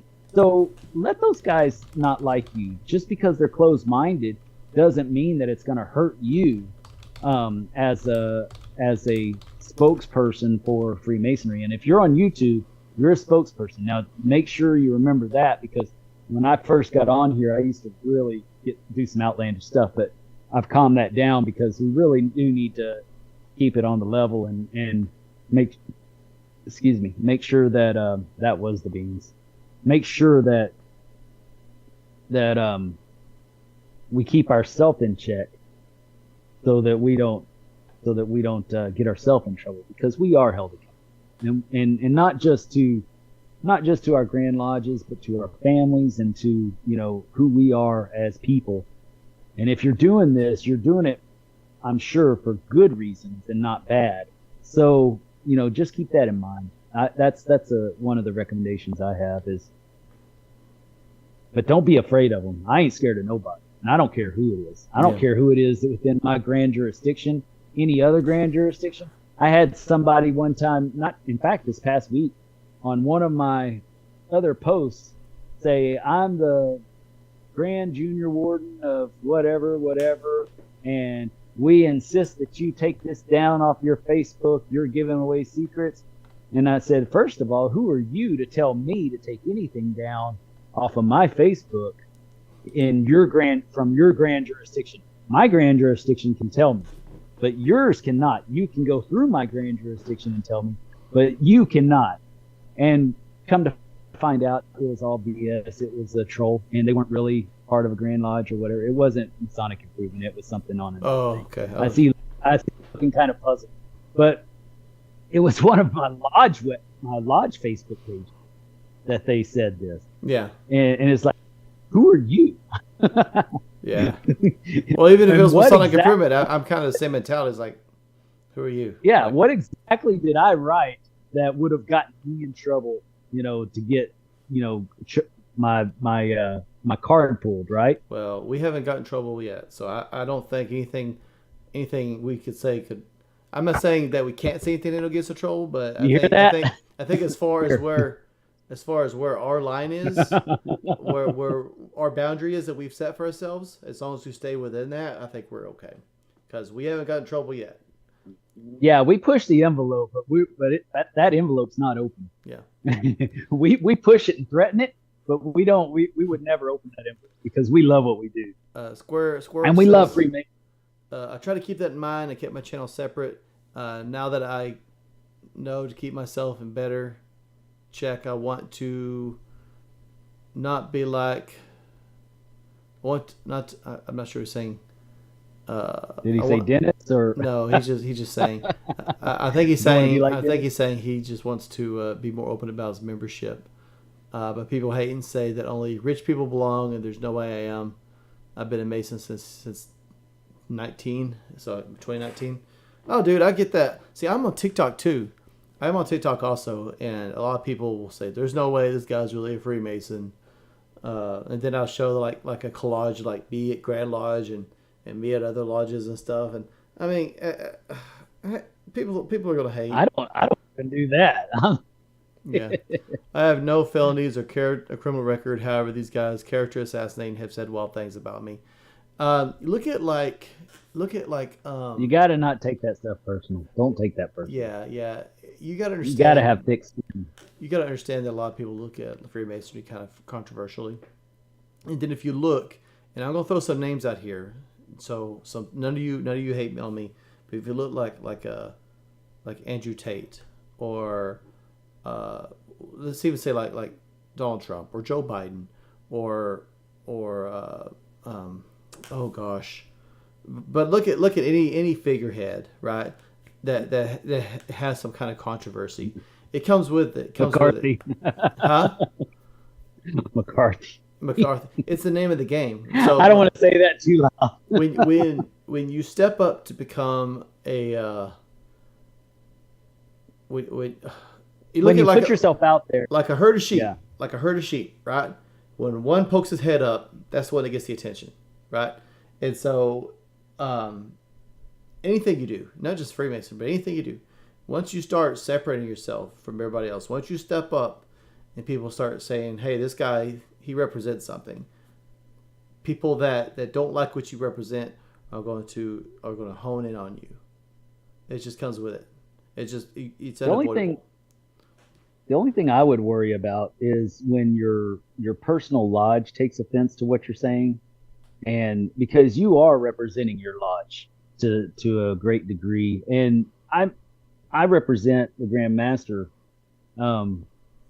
as a district deputy Grand Master. I represent him, and so you got to remember who you represent. So even though you can follow the law and not, and you can push the envelope and whatnot, you still want to make sure that there's peace and harmony within, your brotherhood. And I have brothers that I strongly disagree with, that disagree with me on a lot of topics, but I try not to say stuff that would hurt them in online and stuff like that. So, or hurt their feelings online. So, I mean, to some degree, you got to tell them, okay, thicken up as well, thicken up your skin as well. But just try to be mindful of that, because when your own lodge is starting to give you grief about what you're saying, then maybe you ought to just at least look at it. Yeah. And not let them control you by any means, but at least look at what you're saying and make sure that you're really, being the best representation of what Freemasonry is. That's the biggest thing. And not even the lodge, but just what Freemasonry is. We're a brotherhood of open-minded free thinkers. Yeah, Square Image should be Square Work, not Square Image. Let's see. Square Image is me. I know. That's why. Hey guys, that's why I corrected it. But he said Square Image designed this shirt, and you can get it at Grand Lodge at the pop-up shop. Yeah. Said if he tries to share our page, they're going to come at us, I guess, and try to convince us that he needs to be gone. Gone from what, man? I mean, where I don't. I mean, have you go to like go to why I left Freemasonry? Go to that video, or go to how to become a Freemason. Look at especially like my bigger videos.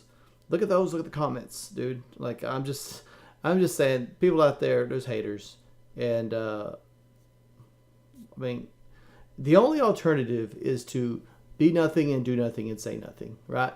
And at that point, you might as well just curl up and live under a rock. You know what I mean? Like there's so what? So what if they come like my page? So what if they say, hey, this guy shouldn't be a Mason? I don't care if they say who should be a Mason. First of all, you're in Tennessee, I'm in Texas, right? So I'm just saying, like you can't. I haven't watched these people. No, I'm not. No. They got my family's private numbers and posted them, dude. I don't tell you, man. There's the only I'd call the alternative. police. Yeah, I would call the police. I mean, That's it harassment. sounds like You can have yeah. restraining orders put against them. The only other alternative, and this is strictly from like a YouTube perspective, is you got more subscribers than most like YouTube like Masonic podcasts out there, right? And I don't know if you're only strictly posting Masonic stuff or not. I'm not saying that, but you have a nice healthy number of subscribers. You got to ask yourself, do I want to continue with Square Media exactly like it is with subscribers you have, and deal with this possibly long term, or do I want to say, hey, look, I'm going to create something along the main line, something new. Oh, it's nothing Masonic related. So something.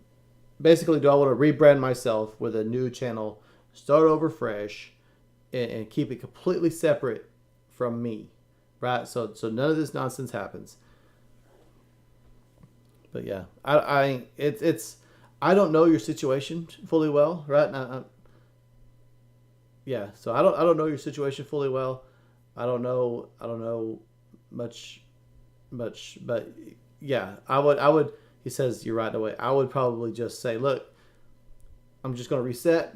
I'm just going to I'm going to leave this because it's turned into a dumpster fire, right? I'm just going to leave this and leave those haters over there, and rebrand myself something totally new, something totally separate from that, not linked to it in any way, and those people could stay over there and climb over like a carcass, like ants on a carcass, right? This is me. This is new. Totally separate from my Facebook page. Totally separate from anything. So anyone that likes my Facebook page or likes my YouTube channel has no way, aside from maybe my name or something like that, they have no way of saying this is who they are, this is where they live, this is their information, so on and so forth. I mean, that's that's psycho. That's psycho. It is. But if it's that dire, that needs to be addressed. Yeah, if it's that much of a problem, then just totally just say, look, this is not redeemable. I cannot reclaim this. It's right click and apart. hide. Yeah. Right click and hide that comment. That's what I do on a lot of stuff. And yeah, there's a lot of fakes out there. And moving forward, you don't interact with those people at all. It didn't matter. Right. It didn't matter if you decide to stay your course or something totally new, because these people they want you to interact. They want you to try and defend yourself. They want that's the goal of the troll. And it's the goal of the troll, and you will never beat them at their own game. You'll never make them see any kind of logic or any kind of light, because they thrive off that chaos and that hate, and they're too dumb to see any kind of logic, right? And I mean, don't get me wrong, I tease the troll sometimes, especially on like TikTok and on the comments on YouTube. I'll tease the trolls. I will. But there gets to a point where I'm like, hide it or I'll block it, because it's just not worth it anymore, right? Or if they start getting too personal with me, just block them from the channel. And And if they recreate, I mean, you can always recreate a new username and hop back on. That's fine. I'm just going to ignore you from now on. So you have to I decide what you want to see and what you want to focus on and what you want to react to. And that's because that's at the end of the day, you have no control over what other people do or what they say, right? The only thing you have control control, what you can control. you control what you can control. So you can control how you react to it, right? Yes. And if they're trying to get personal information out of you and things like that, it's because they're trying to intimidate you, make you scared, right? And if you react to that, aside from going to police, You look scared. yeah, then that's I would go to the police on my phone numbers, but otherwise, I'm not worried. I ain't yeah, scared. yeah, yeah, I can assure all of you that my entire family is known by 80% of the Masons in Texas. My entire family. yeah. And if someone was to threaten my little girl, it would be a world of hurt for that person Yeah. if we found out where they were. So that's all I have to say. He says because there's a line. And it's not running away. You're not running away. You got to look at your YouTube channel like a business because that's ultimately what it is, right? It's a business, and you can say, is this business making me happy? Is it providing what I want it to provide? And is it sustainable for the long term? Or is it overrun and off course and not worth the stress it's providing for me? And frankly, I'm not trying to be a jerk, I'm just saying most YouTube channels don't create any kind of income for the owners. Most of them don't create some kind of income. And so that's out the window. At least that's not enough to put up with that. Yeah. So if you're just doing it because you get satisfaction from creating the videos, but you're getting discouraged by this nonsense, it's not running away. People sell and close their businesses all the time, and successful people do it countless times, right? They'll try something, and if that doesn't work, then they'll try something else, or they'll try the same thing with a different approach. And so it's not running away. It's not backing away, being a coward. It's saying this approach didn't work. Clearly something went wrong. It went off the rails. I'm going to back up. I'm going to reevaluate my process, and I'm going to do it this way, right? Look at Liver King, right? Liver King, he had haters. He still has haters. He's on steroids, and he's lying, right? And he's admitted that. I'm lying, and he gets caught. And so he has two options. You can fade into obscurity at that point because you're caught red-handed, you lied, or you could rebrand yourself, right? What's Liver King doing? He's rebranding himself, right? So you have to, and I'm not saying you're lying or anything like that. I'm just saying sometimes he's still successful. He's still being successful. So sometimes you just got to reevaluate what you're doing and say, okay, we're going to try it from this approach. So instead of from his perspective, instead of lying, I'm going to go from this approach now. Anyway, so Kadeem says, I will whisper good counsel to your ears. Y'all are great examples for our fraternity. Well, thank you, Kadeem. I hope to be like you when I grow up one day. Me too. I wish I had the positive outlook that Kadeem has. He is one of the most friendly and fun Freemasons to be around at all times. I mean, he's just a ball of energy. I wish I was still young and exciting. You know, when I love hanging out with Kadeem. Yeah. He's always having fun.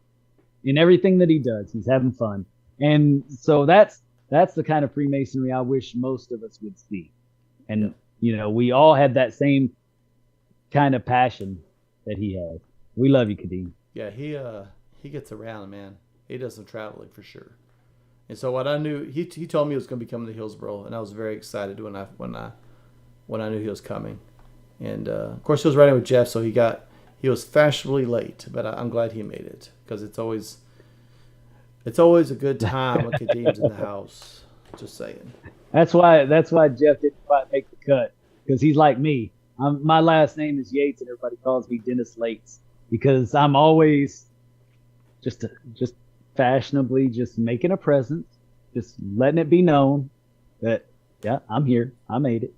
Yep. Yep. Well, No, I'm geez. just bad with time. Yeah. Well, it's how long have we done this? Wow. It's What? already an hour and 45 minutes. Yeah. I'm just thinking. Oh, it's getting Yeah, late. I'm just thinking you're a wuss. So See, Thomas, I'm more like Thomas Edison and Ben Franklin.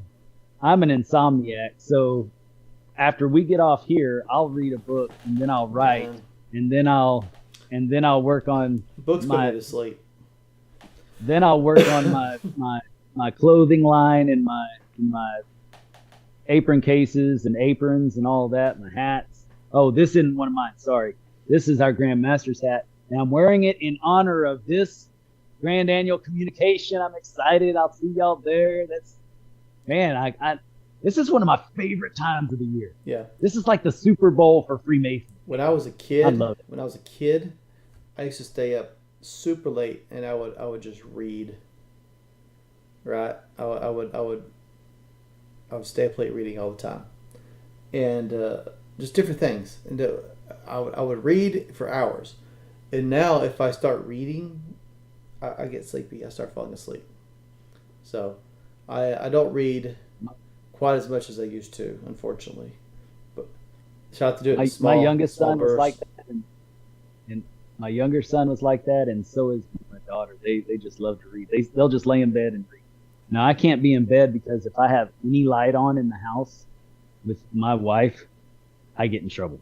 Yeah. If it's after 6 o'clock p.m., lights go out, and she's preparing for bed is at her earliest convenience. So I'm stuck in a corner. I could show you my little light that I have on here for reading. You know, I'm stuck in a corner reading a book and typing on the computer. It's so funny. But yeah, I'm that.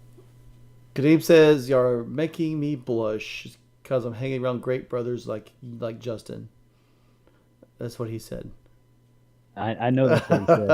I That's aspire. exactly what he said. I aspire to be a great father. But he aspires to be like Dennis. And He hangs around with people like Dennis, but he aspires to be like Dennis. Can only copy our examples. Man, Kadeem, you hit the ground running. Like as soon as you, how do I put this? As soon as you appeared on my Masonic radar, you were already like at 20 different places, right? So about the time you started posting, That's because he was going around everywhere that I was going around.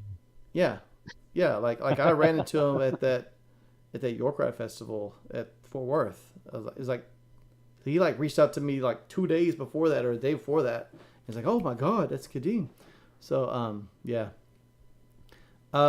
Squarework Media, would you guys consider letting me become a moderator for the channel? Not really looking at moderators right now, but I do appreciate you asking. But I mean, how do I put this without sounding negative? We have good turnouts. Or pompous. We have good turnouts, but we don't have enough people at once that we really need any kind of moderation. Particularly because also a lot of these people are people that we see pretty regularly. They're pretty aside from Dennis, they're pretty well behaved. But I do appreciate you asking, but not at this time. Dennis is a vampire that doesn't sleep. I thought vampires were supposed to be charming or something. Wasn't that a thing? No, just good looking. Oh well, No, so he's definitely not a vampire. looking. Definitely not a hey, vampire. so maybe a werewolf. So since now that we're talking about good looking, I got to show you my new haircut, Justin. I was gonna say, speaking of good You've looking, James Kirkpatrick popped into the chat. Hey, now we got to stay on for a little bit. Yeah. James is on. Yeah. How are you, brother? It's good to have you on. And to that extent, Square. What's the name of the Square Media? Brother from Square Media. We have Squarework. We're Media. fortunate. Squarework Media. Okay, Yeah. I don't want to get that wrong. And I apologize for butchering it. But we have a circle of friends that protect us. That's another thing. Maybe that's what you need is to get some of your brothers that you love to come on and visit your show, because we have brothers like James that come on every week. Jason comes on every week. Red Raider comes on every week, and I'm not going to give his name because he doesn't have his name online, so I'll just leave it. But we have lots of brothers. Well, Kadeem comes on quite regularly. Seth always comes on. Seth's been quiet this time. He's kind of unusual. I know. He talked my ear off on the phone the other day, so he knows that he's on a short leash. No, he was talking to you on the phone? But are you talking about Rothberg? Yeah. Okay, yeah. Man. Yeah, he called. We talked the other day, and we had a great discussion. I can't wait to get him on about the Kabbalah. Yeah. I can't wait. Oh, he's up for that? Yeah. Because we never really formally asked him. I'll do that. I'll do that with him since I can talk to him about it. He can't really, so I'll do that. Okay. But really, we have these brothers that corral around us, that they protect us. If there's people that are out of control online, they'll start jumping in and they've got our back.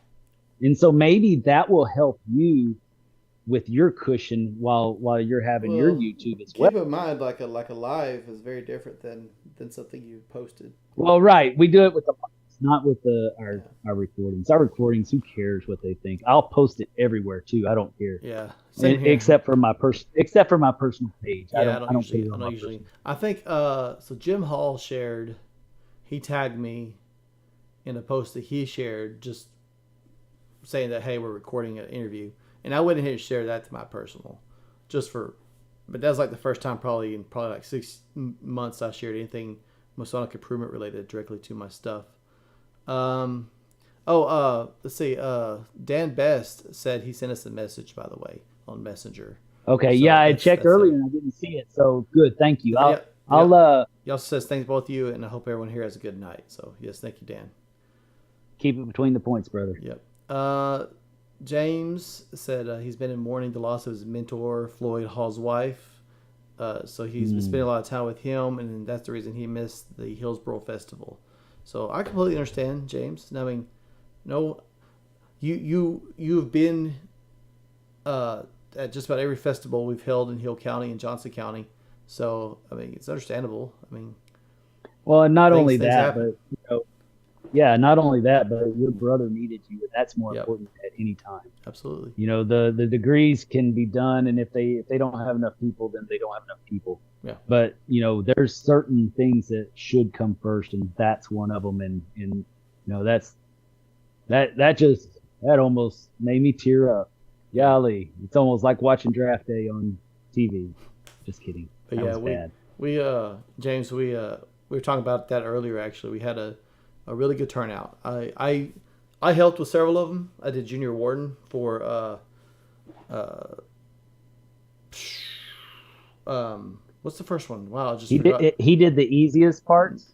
No, I wouldn't say it was the easiest part. I mean, I didn't give the lecture or anything like that. No, Mark Master. Part's hard for me. I did junior warden for Mark Master, and then junior warden for Past Master, and then I did excellent scribe for Royal Arch. Now that was the easy one. Yeah. the worshipful scribe or excellent scribe for Royal Arch. Yeah, that's easy. I knew you had great companions going to be there to confer the degree. Great job on junior warden. Well, thanks. Yeah, we're going to start working at Hillsborough on actually learning. We want to at least be able to do the Mark Master and Past Master by ourselves. Not that we don't appreciate help, but we also at a certain point we need to be a little bit more self-sufficient. And so I think as you grow, you need to be. Yeah, I think we'll probably always need, or we'll always at least appreciate help, especially with like the Royal Arch degree. And have the mentors around. Have the mentors around to help, because y'all were the. We were also talking with Neil about setting up a school of instruction, James, York Wright School of Instruction at Hillsborough. So That's one of the things I want to do in San Antonio. Yeah, we'll probably start having that conversation after this week. Like once Grand Lodge is over, and we kind of are clear for a little bit, then we'll start looking at that. I think that would be excellent. I wish I was clear. Focus on most excellent masters first. Okay, yeah, we could do that. I'm trying to think how long it is. Like why we might. I'm curious why we might do that one first. Not that I'm just, but it's the easiest to learn. Okay. Adam Olivier says being able to do the past master degree to brothers outside the York Rite sounds like a cool way to give guys a taste of York Rite. It's cool y'all want to do it yourselves. I've always thought it's sad that the past master degree is not just normally conferred for. It should be masters. it should be done. Like, it should just be done. Instead of, it's kind of formal, right? The installation is kind of formal, but to have something that you're like, hey, close the doors. We're putting this guy in the east, and this is how we do it, and it's formal, right? That's pretty cool. Like he's actually being installed into the east, seated in the Oriental chair. That's cool, right? And then you can say, yeah, that's York Rite, buddy. So if you're not one, you should do that. Something go ahead. I thought you were finished with that thought. Oh, I'm never finished with him. He says, great idea. It could be done that way. Yeah, that was James. I would like to be able to do that. I would like to get our York Rite at that point where we could at least say in our district, offer that. Like once you're installed, we'll come that night of the installation and actually install you as the worshipful master. Cesar Rubio, Masonic Muscle. How you doing, brethren? Good to have you here, sir. So I don't need. That's just weak compared to his, right? What? Nothing. Oh, okay. I just flexed. Oh. I don't want to see him flex. It would scare me.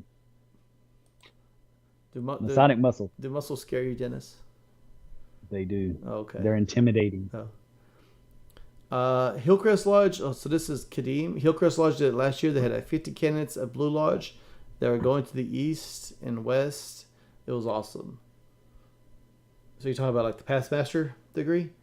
So what I don't know if that's what you're talking about. What I'm saying is like everyone that's not York Rite, except I don't know the technicality. I'm sure once we get to that point we could actually look at it more. But it's like I don't know if everyone that's not York Rite, except for the guy getting installed, has to leave, or how that works, right? But yeah. Is James still on? Maybe he can give that answer. I don't know. So John Rice says, while we're waiting, correct me if I'm wrong, but isn't the third level of York Rite only open to Christians, but the first two open to men of any faith? Oh, so James says it has to be closed. So I guess aside from the person that is receiving that degree, right? Like the guy that's being installed as past master, unless you're York Rite, then so it'd be like a closed thing. But it's still, I think that makes it a little bit cooler, honestly. So John, go ahead. John says has to be Christians, first two of any faith. So this actually, and I'm sorry, Kadeem, because I saw you ask this question, and then I got sidetracked. So Kadeem asked about the possibility of like non-Christians joining Commandery, right? And because Commandery always kind of gets touted as like Christian Freemasonry, and it's easy to see why, right? I mean, it's the Templars, basically. Well, they say you can't. But what were you saying? I have mixed feelings on this. I'll let you go ahead and talk, and I'll be devil's advocate on it. Yeah. So go ahead. The loophole is always that you swear to protect the Christian faith, not necessarily that you have to be a Christian or anything like that. And so to answer John's question, as well as what Kadeem's saying, there's a technicality that says no, you don't have to be a Christian to go through Commandery, right? And so it's easy to go into Commandery if you're a Christian, but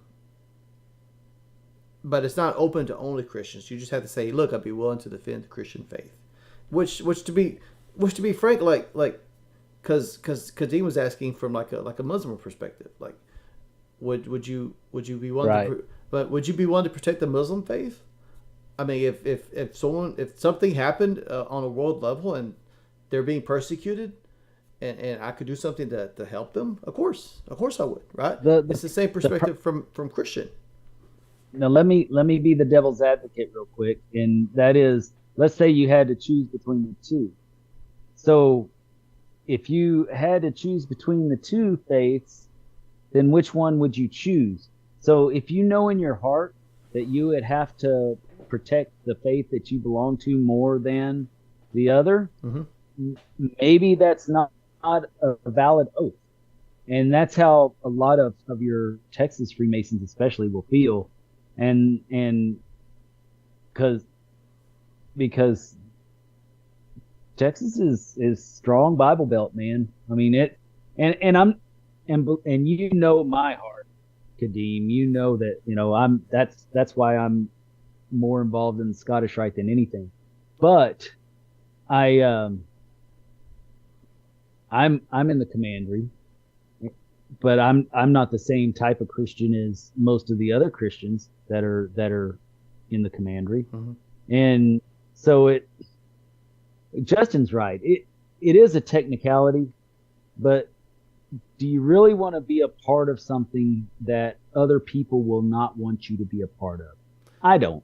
Well, if they don't need me there, I don't want to be there. Well, if they don't want me there, why do I want to be there?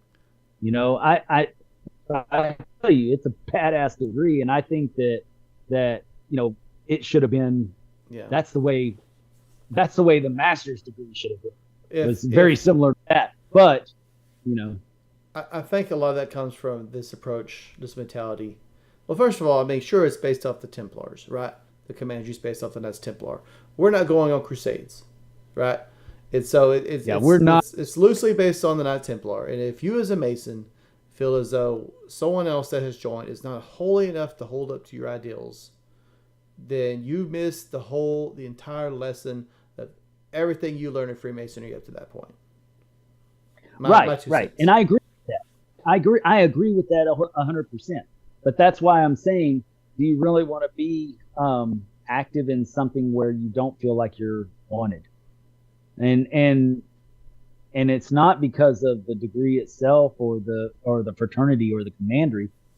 I'm talking about because of the people. So if you can get into a commandery where they embrace that, then yeah, go for it, man. It's an awesome experience.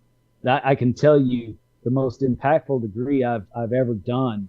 Well, there's a couple of good ones in Scottish Rite, but the most impactful degree as a rite of passage is the Order of the Temple.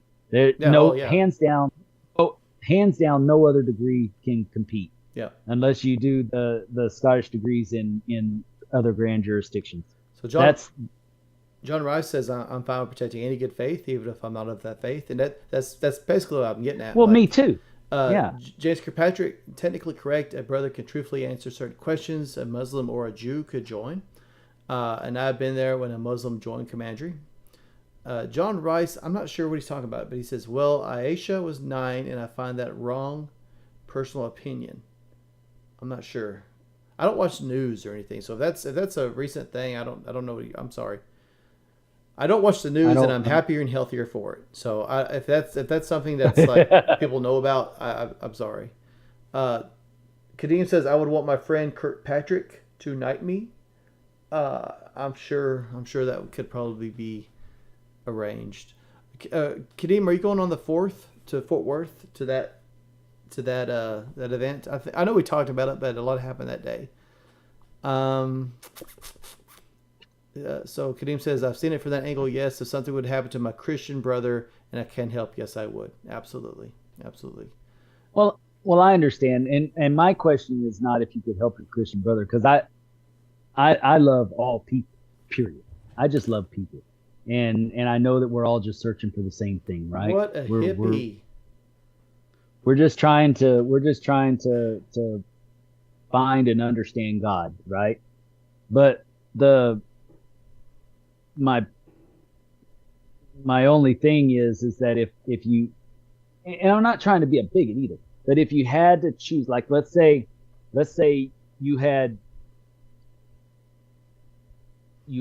to choose between your Muslim faith or the Christian Brotherhood that you're a part of, which would you? What world event would put you in that kind of situation?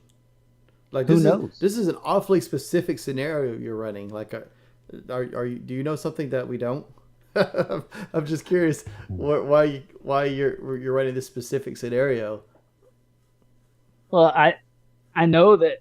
Well, Yes, I believe it's the 4th of February, Kadeem. I think that's what it is in Fort Worth. Kadeem, you'll enjoy it. You will. You'll love it. You will. You'll love it. Yeah, So just do it. And I don't care what Justin says, but I'm just thinking in my heart, if I had to choose in a bad in the worst case scenario, where would my loyalties be? I mean, personally, I would probably just try and break it up, right? But really, if it was a serious choice, at the end of the day, at the end of the world or whatever, which would you choose? Would you choose to protect the Christian faith if it was a thing against Muslims and Christians at the end of the world or whatever? I mean, and I'm not one of those weirdo conspiracy theorists either, but I'm just saying it comes down to the matters of the heart. That's where your faith lies, right? I'd say I would protect my family first and foremost. That's what I would. Oh, I'd just shoot mine in the head so they wouldn't have to go through it. Oh, okay. Well, God will protect the family. So I'm not gonna hold up with you if things get that bad. Just saying that. If things get that bad, man, I'm just gonna hunker down and I'm not even gonna watch TV. I'm just gonna play Scrabble. Yeah. So Kadeem says, I thought of that. If it comes down to both faiths being attacked, it's tricky. Why are y'all guys thinking of this kind of situation? Like, because it's a matter of the heart. It's a matter of where your loyalties really lie. And so I'm just trying to wrap my head around. Are you saying, like, if it's like some kind of situation where, like both faiths are being attacked? Is that what you're saying? Then I would by each other. So at war with each other. Well, right. If they were at war with each other, which side would you stand in? That'd be silly. I wouldn't participate.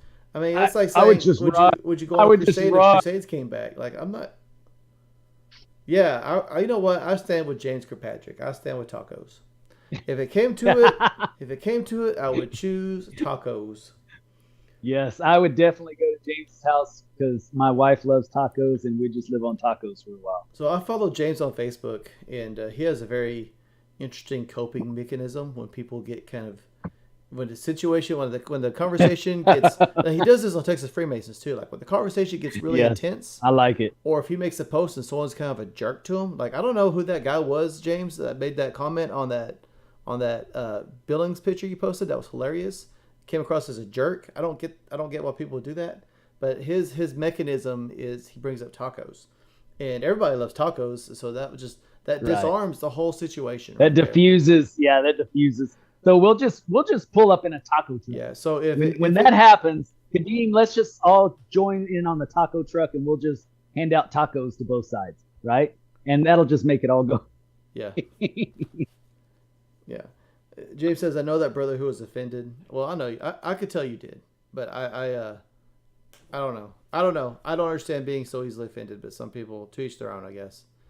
But yeah. Man, I offend I also saw you did that, James. You said he diffused it by saying he was a good guy. He said thanks, and the argument was over. My ego, hats off to you because my ego is too big. Like if someone said something to me like he did to you, I could not turn around with a compliment. Like that's rough for me. That's work I need to do. That's my Masonic improvement. Is my ego. But yeah, if it came down to it in both phases or against each other like this, I would bring tacos, and there we go. And then it would never be an issue.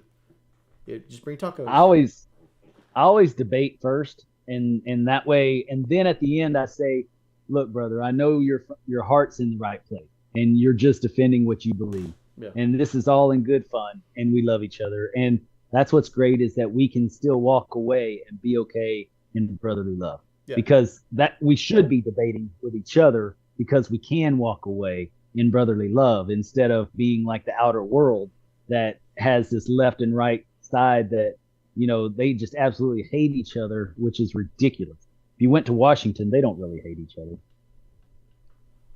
They're making money off each other. Well, yeah. We won't go down. They're just fueling the fire. We won't go down that rabbit hole though. Yeah. Politics and Freemasonry. Yeah. No, that's just a whole other conversation. It's already almost midnight. Dang. Where were we?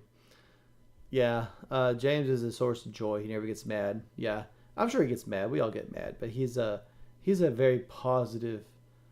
He's a very positive vibe to have around. Like I love just having James around because he's got good vibes. Well, and he's always on the good side of things. He tries to stay on the upper side instead of he's a diffuser instead of a debater. And instead of an infuser, he's a diffuser. That's right. Man. But I'm a master debater, so I have to. Yeah, that's how you know it's time to wrap up your live. Yeah, about those tacos. I don't, yeah. But that's good that Kadeem asked that question because it really is a tough one for a lot of people. Yeah. You know, the brother that raised me as a Master Mason, we talked about it. He was kind of one of my beginning mentors, and he is still only chapter and council, and he never joined the commander. And the reason why is because, he just couldn't, put it in his heart that was the right thing to do for him. Cesar Rubio says, "Is that all you are, Dennis?" Dennis believes in taking one thing and excelling at that it. Is 90. That is 99%. He believes doing one thing and doing it well. So that's why this is a big arm and this one's a baby arm. Oh my God. Look, man, Dennis, if somebody's willing to sit through one of our shows this long, you got to give them something to laugh at. Man. Tell me you didn't laugh, Cece. I think we're all just cringing a little bit.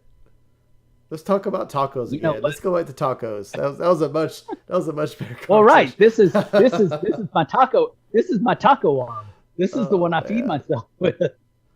Yeah, Adam Olivier says this is the After Dark version of Masonic Improvement. No. That's right.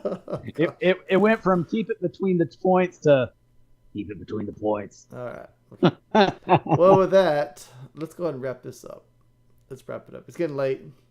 Dennis is delirious. Caesar says he's truly I'm grateful focused. For all of our brothers, and I'm grateful for all of our brothers that we've had on here tonight. I'm grateful for your continued participation, our new member. We are grateful for all that. And the bottom line is that Freemasonry is here to enhance your life, to take you to that next level, to help you level up in life, not just externally, but internally. It starts internally and then it moves on to the external to where you level up in life. And, our goal is to have fun with it. And, of course, we're going to correct anything we believe is wrong, or we'll voice our opinion on what we believe is not right, or what we believe should be, would work better.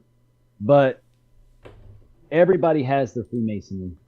So in wrapping up, I'd like to say that, thank you to all of you that listen to us, that have jumped in and popped in and listened to all the BS that we have going on. And I hope that you are finding the Freemasonry that you thought that you were getting into. Yeah. Is somebody writing something now? Is that why you're smiling? Russell Copeland on Facebook said, he said, "Let me use my strong hand." And it was reminding me of, I think it's a quote from Russell a scary movie. Russell Copeland. But it was an old movie, came out in the 90s. It was a scary movie, and like the guy had like one little tiny deformed hand and one regular hand. He's like, yes. "Take my good hand. Take my strong hand." Oh, man. Thanks for showing up, Cope. Yeah. Glad you got to make it. You got to make it right at the end when we're shutting it down. Yeah.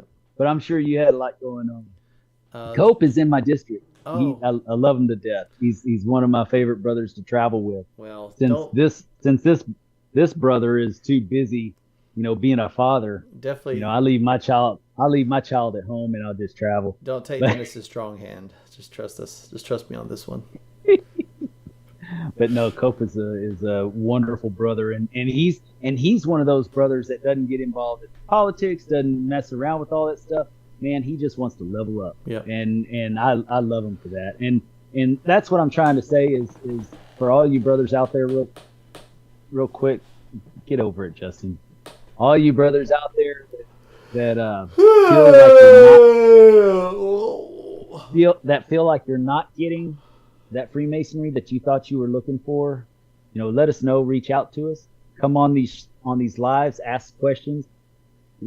Let's try to figure out solutions together. And because I'm sure you're not the only person that's feeling that way, and maybe it'll help somebody else. Because that's why we're here. We've helped people find lodges. We've helped people move up to different degrees just by people reaching out to us. Yep. And that's what we're here for. It's not just to hear our voices or whatever. It's to help you find your Freemasonry, because we all had something we were looking for. A lot of us thought that it didn't measure up to what we thought it was going to be, and that's why we're here, is because we want you to find Freemasonry. But at the same time, stop poking me. At the same time, we also have certain standards that we believe that Freemasonry should be, and we'll let you know that too. Yep, absolutely. So if you feel like you're on that, we'll help you get there. We know a few guys. We know the very positive. We know the very negative. Everybody in between, and we can help you get there. Whatever it is that's your bag of tricks. Cesar Rubio says, Dennis, I'm going to take 2 shots for you using my strong hand. So, yeah. So Dennis, I'm saving all my. You'll now be known as the strong hand of Texas Freemasonry. Now I'm going to have to make a new case. The strong hand. I'm going to have to make a new case. It says the strong hand instead of the guru. Is it going to be shaped like... Instead of the guru of Goliath, I'll be the strong hand. The strong hand. There we go. But So Kadeem made a good point. It's Grand Lodge Week starts in about 10 minutes. So that's something to be excited about. He also says y'all provide a safe space for Masonry talks and fellowship. This is like a lodge meeting, but an online version, and I'm grateful for y'all. Well, we are grateful for you, Kadeem. Texas Freemasonry is better and stronger by having you with as you a in member. it. And then John Rice says, I missed part of his Mason. He's a Mason since 2008. Glad to be here. He's from 16A. What town is 16A? What city is that? Is that the Metroplex? I don't know. That's what you start doing. Once you A's and B's and all that kind of stuff, you get me lost. I'm sorry. Yeah. Yep. I'm a terrible DDGM, I swear. Yeah. It's good that this is the week of Grand Lodge so that they can get rid of me. Yeah, well, we won't have to be as nice to Dennis after this week. He's just a regular. Hey. Just a regular guy. Anyway, so I don't really have anything to say since Dennis covered just about everything under the sun in his wrap up. But I do appreciate each and every one of you. And strong-armed it. Just strong arm of Freemasonry. A tough, strong arm. He's the Jim Adler of Freemasonry. Call the fours. And then Square Work. I don't know if you're still here, but I hope some of the stuff we talked about is helpful, and we definitely appreciate you joining as a member. The new membership. Adam Olivier. Even if you're not here, you'll see it later. Yep. Oh, it's in the Longview area. That area. So. Oh, cool. That's a beautiful area up there. Beautiful. All right, bros. Hopefully see some of y'all later this week in person. And then don't forget, latest interview with Jim Hall is going to drop Friday around 10. So if you're heading home Friday or if you're coming in late, give it a listen. See y'all later. Keep it between the points. Wait. Yeah, and don't forget, we're gonna put out. Did you really? No, I'm just messing with you. Hurry up, get it out. You're lucky because I almost said some things that would get skipped off. Don't forget that at Grand Lodge, when we're going to make posts on Masonic Improvement saying we're going over to shoot some film, come over to the pop-up shop. We're going to shoot some film. We want our listeners involved. Mm-hmm. And so don't forget to keep that message on. If you don't get any other notification, that's the one you want to get so we can have your insights on Grand Lodge and Yeah. get it out there to the world, because that's going to be an exciting time. I love Grand Lodge. Yep. I'm so excited. Yep. Come on over. I'm Have a quick Yeah. little impromptu interview with us. Show up on the Facebook page or whatever. Take some selfies with me. I guess you can take selfies with Dennis if you really want to. But definitely. Yeah, come. It'll be good. It'll be a good time. And if you buy something from me, I might just have a shot there that you can take of some whiskey. You can sip a little whiskey He'll definitely give you a hug, if nothing else. with my strong arm. All right. Just wash your hands first. All right. All right. I gotta. We're done. All right. See y'all later. Bye. Take care.